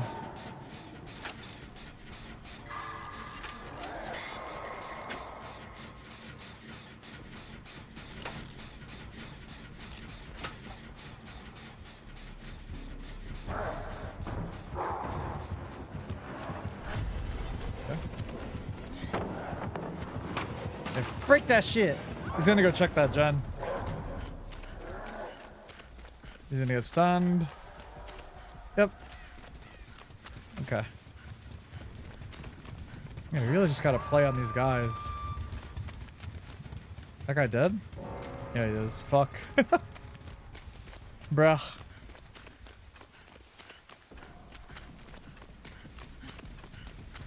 Bruh. Yeah, just check the... Yep.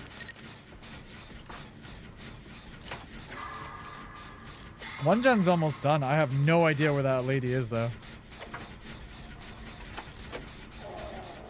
Oh, I thought I heard him. I thought I heard that guy. I was like, what the fuck? Alright, we're good. Let's go. Get the fuck out of here. I did not even check the door. You got it.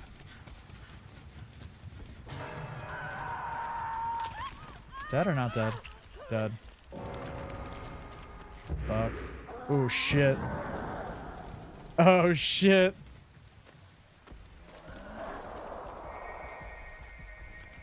Just gonna hide in this bush. Yeah, see, he's coming. I see.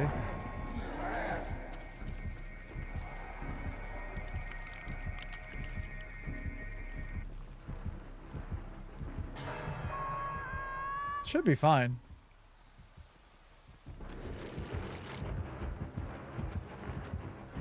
Oh, he's gonna put a trap down. How do you not see me there, though? I gotta wait. I have to wait till they leave. Otherwise, they're... Yeah, do it up. Take the trap. Yep.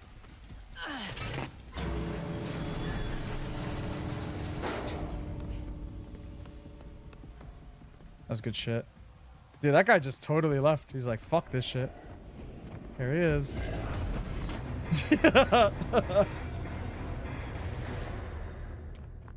Man, silent as fuck. It must have something to do with his class. 95% gen rate. No Homer. States either. I would have committed to it. To what? Who said that? Who was that? Who the fuck said that shit? Also, what's up, 30? I heard that shit. The Kate? It must have been the one that healed us earlier. I'm like, I don't remember what the fuck they were talking about. Oh, what the fuck they were talking about. What's up, 30? Hope you're having a good Monday. Hope you had a good weekend. How are you doing? Are you ready for American Thanksgiving? Who said that? Yeah. Who's talking shit? I just don't know what they meant, is really the thing. I was like, what the fuck are they talking about?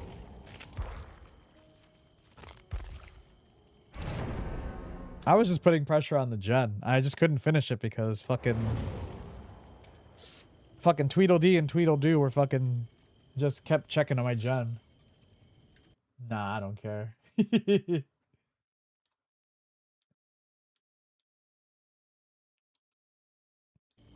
Oh man. Oh man, look at our boy. Look at Ace. He's packing his leopard junk. I mean, we weren't going to finish that gen earlier on. It's just too much bullshit. It's like, we got it done anyway. We just had to split their attention. That's what I love about 2v8 is like, when you get to the last ones, like, killers really like get so locked down and they just keep leaving gens. What's Ace wearing? Well, it would appear to be a jacket and some leopard print underoos. And of course, you know, his hat. Ace is living his best life, okay? Ace is living his best life.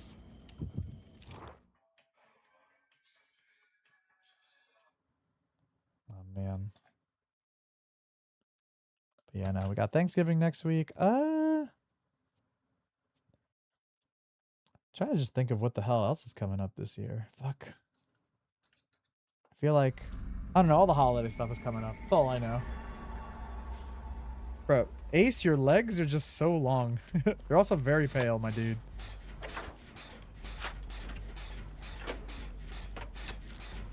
Someone sees them, but they're hidden. Oh, yep. Fuck was that? That was so quick. I know one is a Bing Bong. One's Wraith. I don't know what the other killer is. I assume he's also an invisible character. There he is.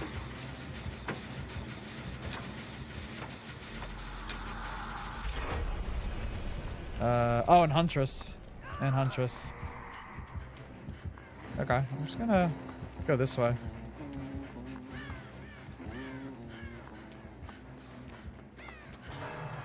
Oh, we don't have to worry about traps this game, at least.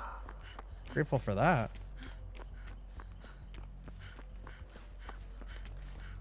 Bonk bonk. I mean, I guess I feel like bonk bonk could be related to many killers now in this day and age, but I'm so used to calling him bonk bonk because he hits his bell, you know?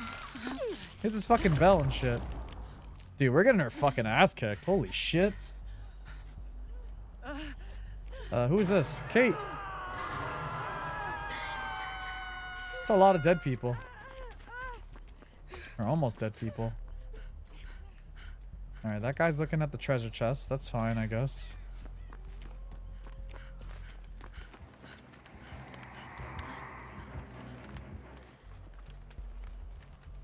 I'm like trying to think, are they playing together? Because they're both of them have their... Yeah, no, he's there.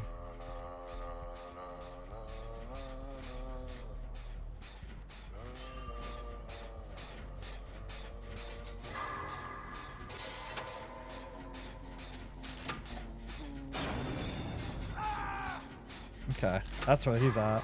I think they're playing together. Like, they're sticking around each other, essentially. They're just downing so quick, so it's got to be two of them together.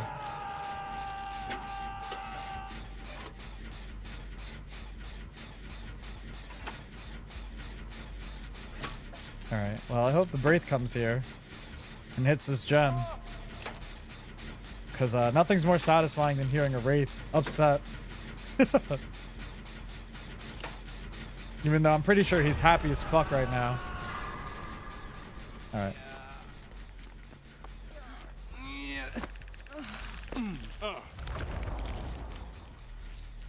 I don't know, is this the play, bud? I feel bad for this guy. He's just sitting and no one has gotten to him. I feel like a lot of people are on that side of the map right now. Yeah, see? See? He was there. Okay. Bringing your problems over here and shit. Okay.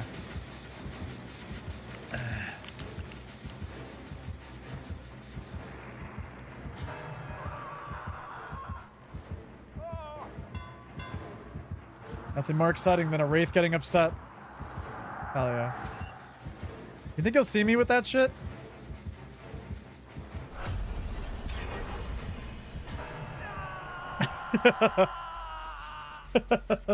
Happy bonks. He'll probably come back because like that gen is pretty close.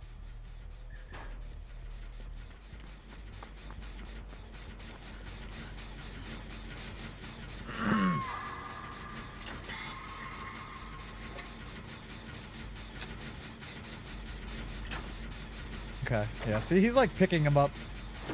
The Huntress knocks him down and the other guy picks him up. Oh, shit. Okay, I want to try and get the speed boost away because he's there. Yeah. But like, he's here too. Fuck.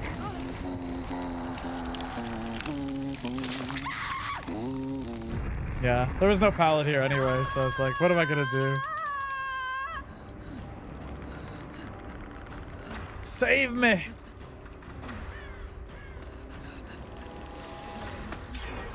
Nice.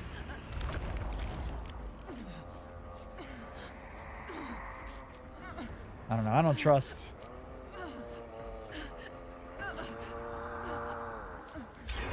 He's over there. Yeah.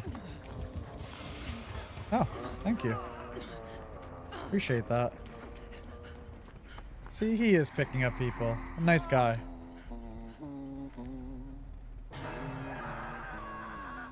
Bruh. Brother.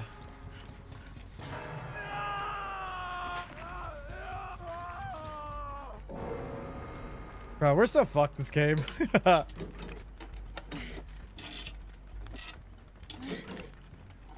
Well, we can still make it back. We just have to keep the chases the longer. That one's almost done. Okay, yeah.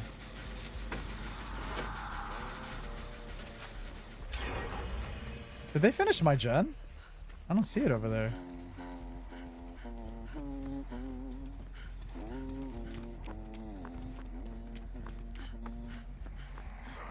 I don't think they finished my gen.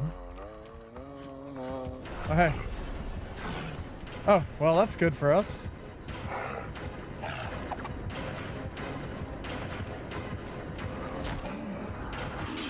Oh my god, thank god. He could have got a free hit there. How the fuck? He went to check that gen again. Oh, there's the Wraith man. Happy Bonk man is here. There's definitely like no pallet over there. Okay.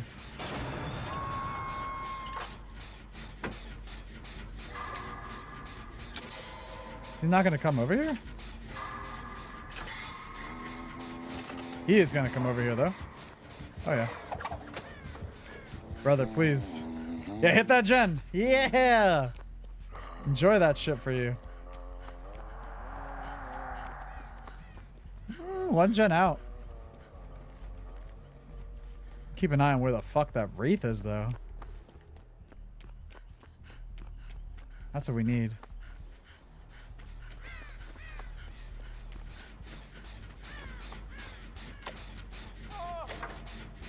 Dude, that fucking... having no pallet there sucks butt. Alright, guys, I'm hacking. Okay, so that's where the other two are. So they're both there. Right now, at least. Assuming he's gonna chase that guy. Do this again. Come on, team! Keep him busy!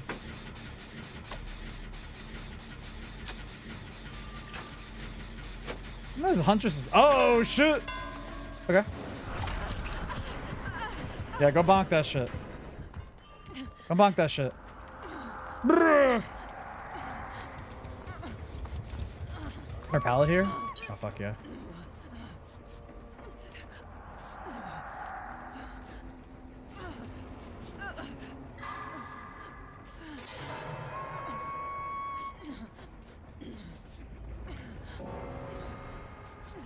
Alright, just putting some duct tape on our wounds. It's fine. Hey, man. Thanks. He's over there. Or... yeah, he's definitely over there. He's keeping an eye on that gen. Alright. Guys, we need to find something to do here. We gotta pressure them. So we gotta do one there and then one in the other place. Okay, that's where he's at. Brother!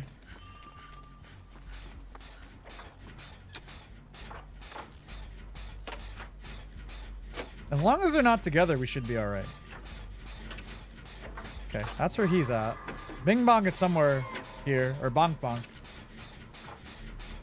Oh, no, he's there. Okay, they're together still. He's probably pressured on that gen. Ace. There's a third part here. Want to help out.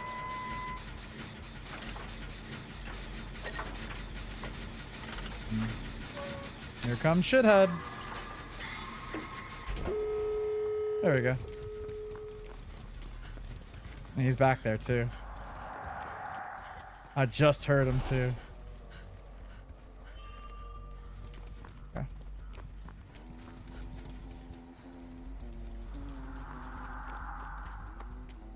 I'm gonna go this way. Even if he catches us, like, I'd rather be separated so that way we all have a chance. Yeah, he's in there. Okay. Ah, hey, what up, bud? You don't want to break that pallet? You don't want to break that pallet? Oh, we're gonna get caught here by this fuck. Oh yeah. Through? Yep. Come on, pick me up, you dickhead. I think that's the only door that's open. Oh wow, we're really far from the door. Man, I barely touched that other door too, so...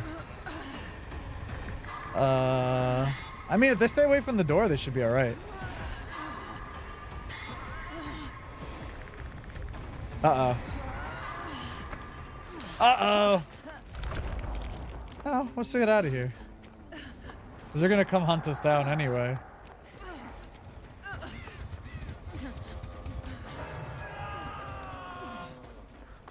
Yeah, see?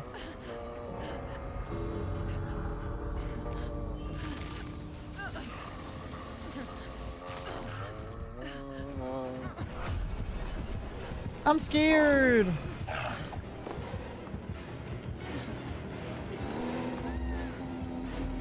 Oh, we're dead. Yeah. Lara, I appreciate, but... I appreciate Lara. Honestly, if they get away, that'd be fine. Oh, hey. Oh, we're dead. I was hoping he was on the other side. That's okay. Well, at least they got out.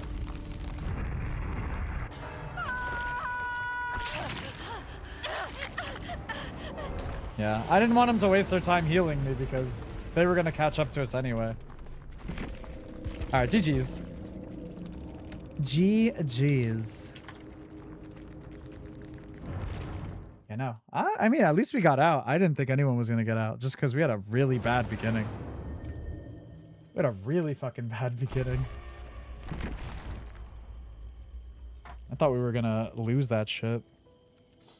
All right, I think we're going to do one more and then we're going to call it for the day. I do want to vote on the Game Award stuff, but I have a feeling that the site might still be a little bugged. Here, let's see. Maybe we can pull it up now. I was trying to vote earlier, but it just was not having the time to sign me in to vote. Which usually the first day it's always packed because, you know, there's just a lot of people on it and checking it out and shit.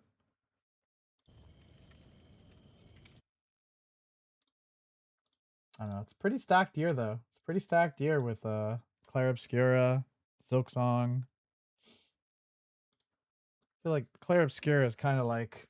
I don't know. Claire Obscura is like such a nice... it's such a nice reminder of like why indie games have kind of run the show the past couple of years of like best games and development as well, you know?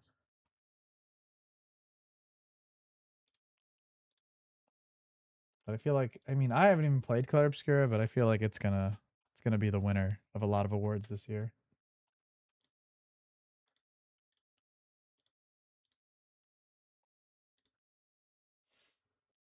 Yeah, no, it still won't let me sign into the thing. At least not via Twitch. I just don't really feel like signing in via like Google or Facebook. I'd rather just do it on Twitch because we've been using Twitch every year. Just having an issue with the Twitch redirect bullshit.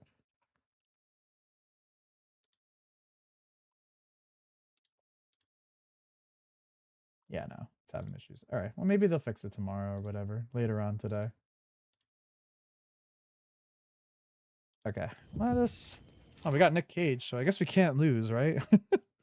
We're always winners, even if we die when Nick Cage is involved. All right. Let us try and win. It's crazy how dark it gets. It's one thing that I have about this season is the fact of like it gets darker fucking earlier. It gets darker earlier, so I'm like, gives me a lot of unhappy vibes, but it is what it is. Is what it is. The sun likes to play hide and seek during this time of year.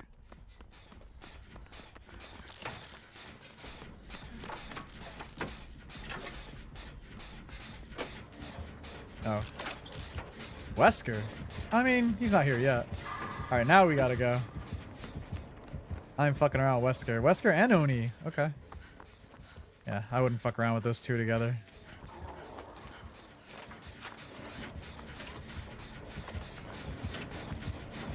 Oh, wow.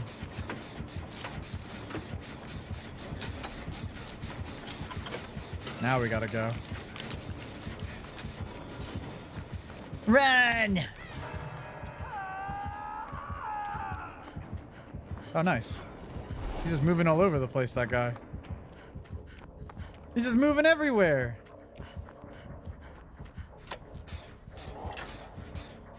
Oh, there he is. He's got his arm out.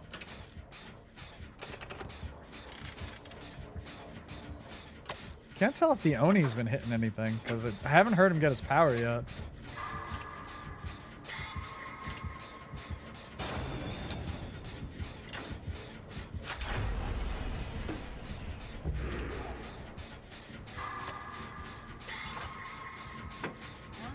I'm gonna go for this Nick Cage.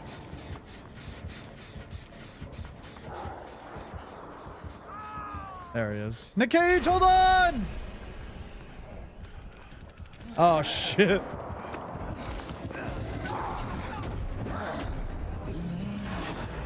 Well, at least he didn't die in his first hook, though.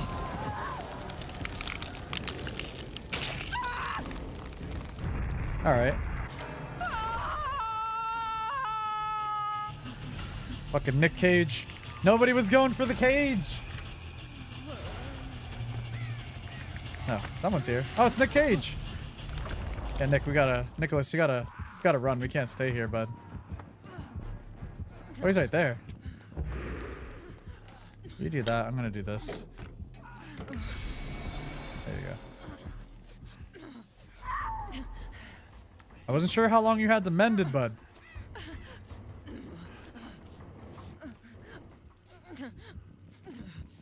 Thanks. Uh-oh. Oni's gotta take a big shit! He's got IBS.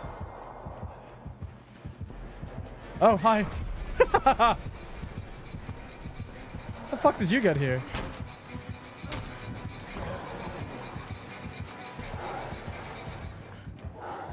Nicholas. Oh, we're okay.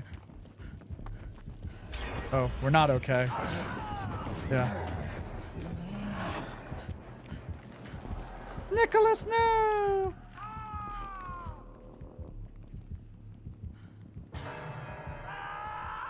Motherfucker was just hiding in that bitch. Okay.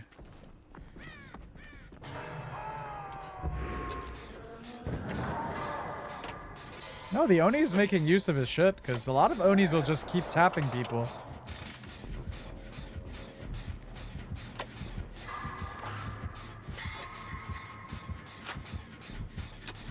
A lot of Onis will just tap people and not even care. Okay, he just ran out now.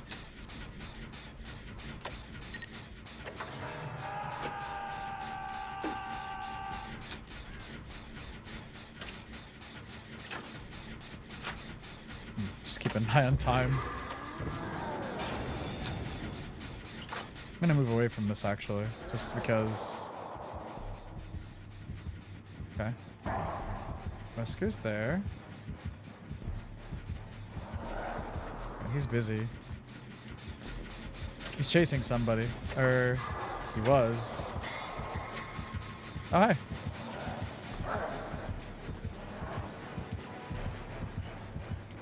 Okay, he hit the gen. His glasses didn't protect him from being blind. Oh, shit.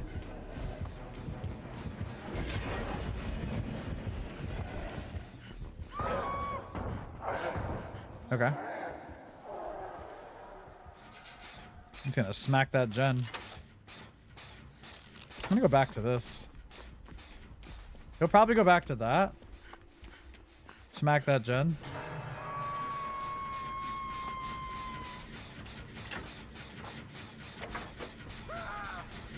That's probably where Wesker is.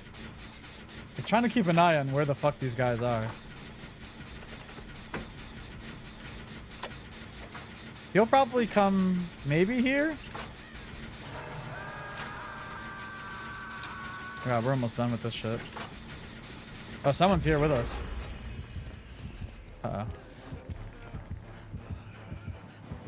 Okay. Fine.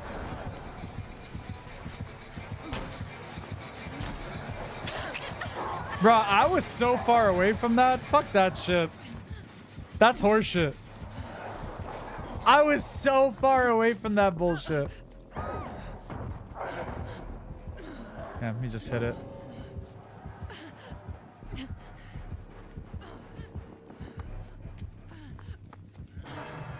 No fucking shot, dude. Oh, wow. Nick Cage.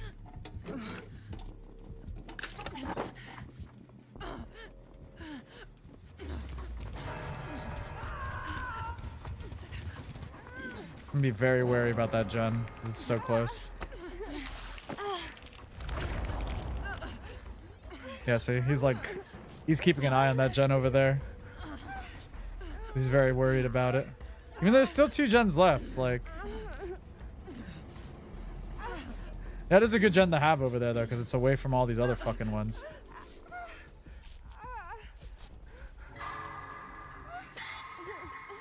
Oh, fuck. Okay. Checking the locker? Yeah. Good, homie. Alright, we gotta do one over here, then. To win that shit. Hey, what up? can do this.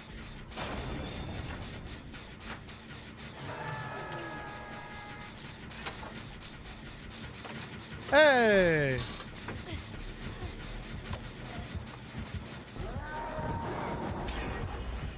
Okay. I mean, let him hit that shit. Where is this guy at, though? Oh. Literally right there. I'm glad I did not run. Dude, just hit the gen. It's fine. Yes, be disappointed, Wesker. Alright. I assume Oni will come back. There he is. Fuck.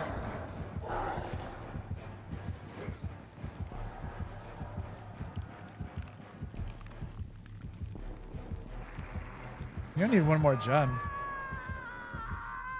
It's this one, right? Yeah.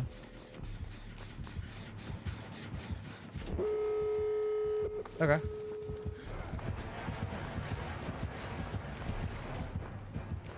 Cool.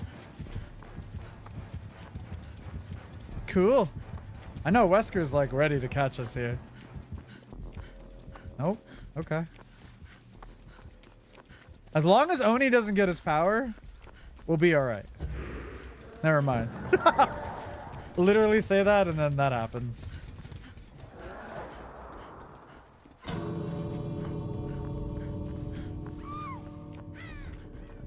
Oh, hey. There he is. I'm not sure if he's still here. I feel like that door is open there.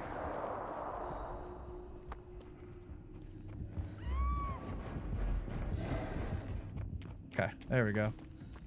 This door's open. Yep. Just gonna wait a second. Fuck is he? Oh, well.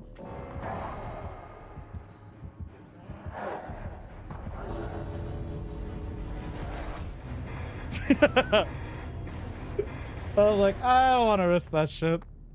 Fucking have his arm out and shit ready to go. We ain't risking that shit.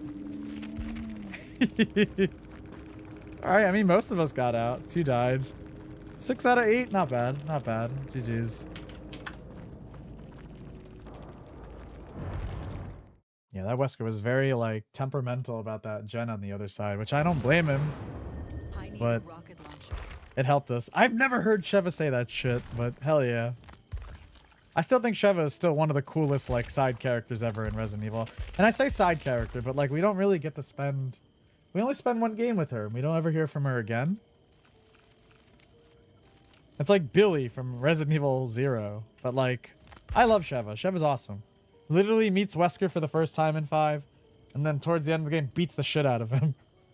And this is Wesker. This is Wesker, one of the people that, like, you know, one of the most OP fucking characters in the series. Love her. She's awesome. Alright, well... We'll have more dailies tomorrow.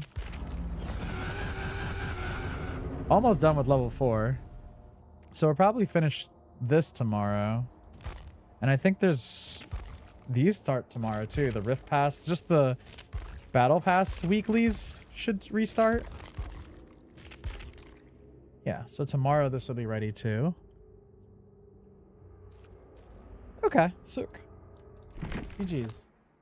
Alright, we'll check the Game Award page again. But y'all, thank you for joining me today. I can appreciate y'all chilling and vibing.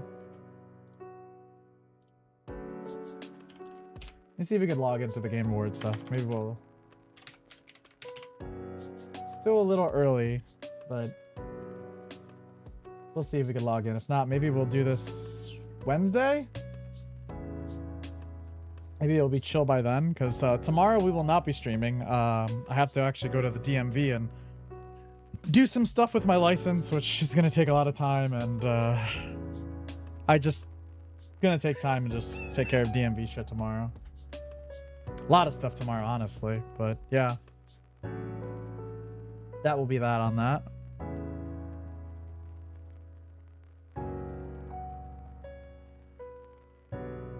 Do that. Yeah, no, the site's still a little slow with the Twitch integration shit. okay. That's fine. That's A-okay.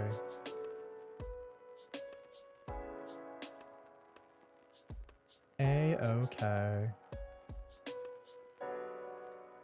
All right, y'all. Thank you for joining me again today. I hope you have a great rest of your Monday. Hopefully you had a great weekend. We're going to big chill, and send a raid over to... Well, I guess they're playing DBD now. They were playing Sonic earlier, but they go by Very Finny. They play Dead by Daylight. They play a lot of different games, but DBD is usually their multiplayer game. So we're gonna say hello. If y'all wouldn't mind bringing some hype and love, I'd really much appreciate it. And yeah, we'll be back. So we won't be streaming tomorrow, so we'll be streaming Wednesday evening at 8 p.m. Eastern Standard Time.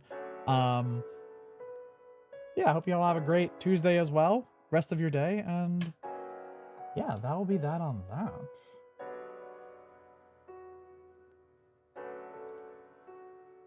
And yeah, have a great day. Take care. Make sure you're being well. If you can go for a walk while it's light outside. And yeah, I'll see you guys next time. Bye-bye.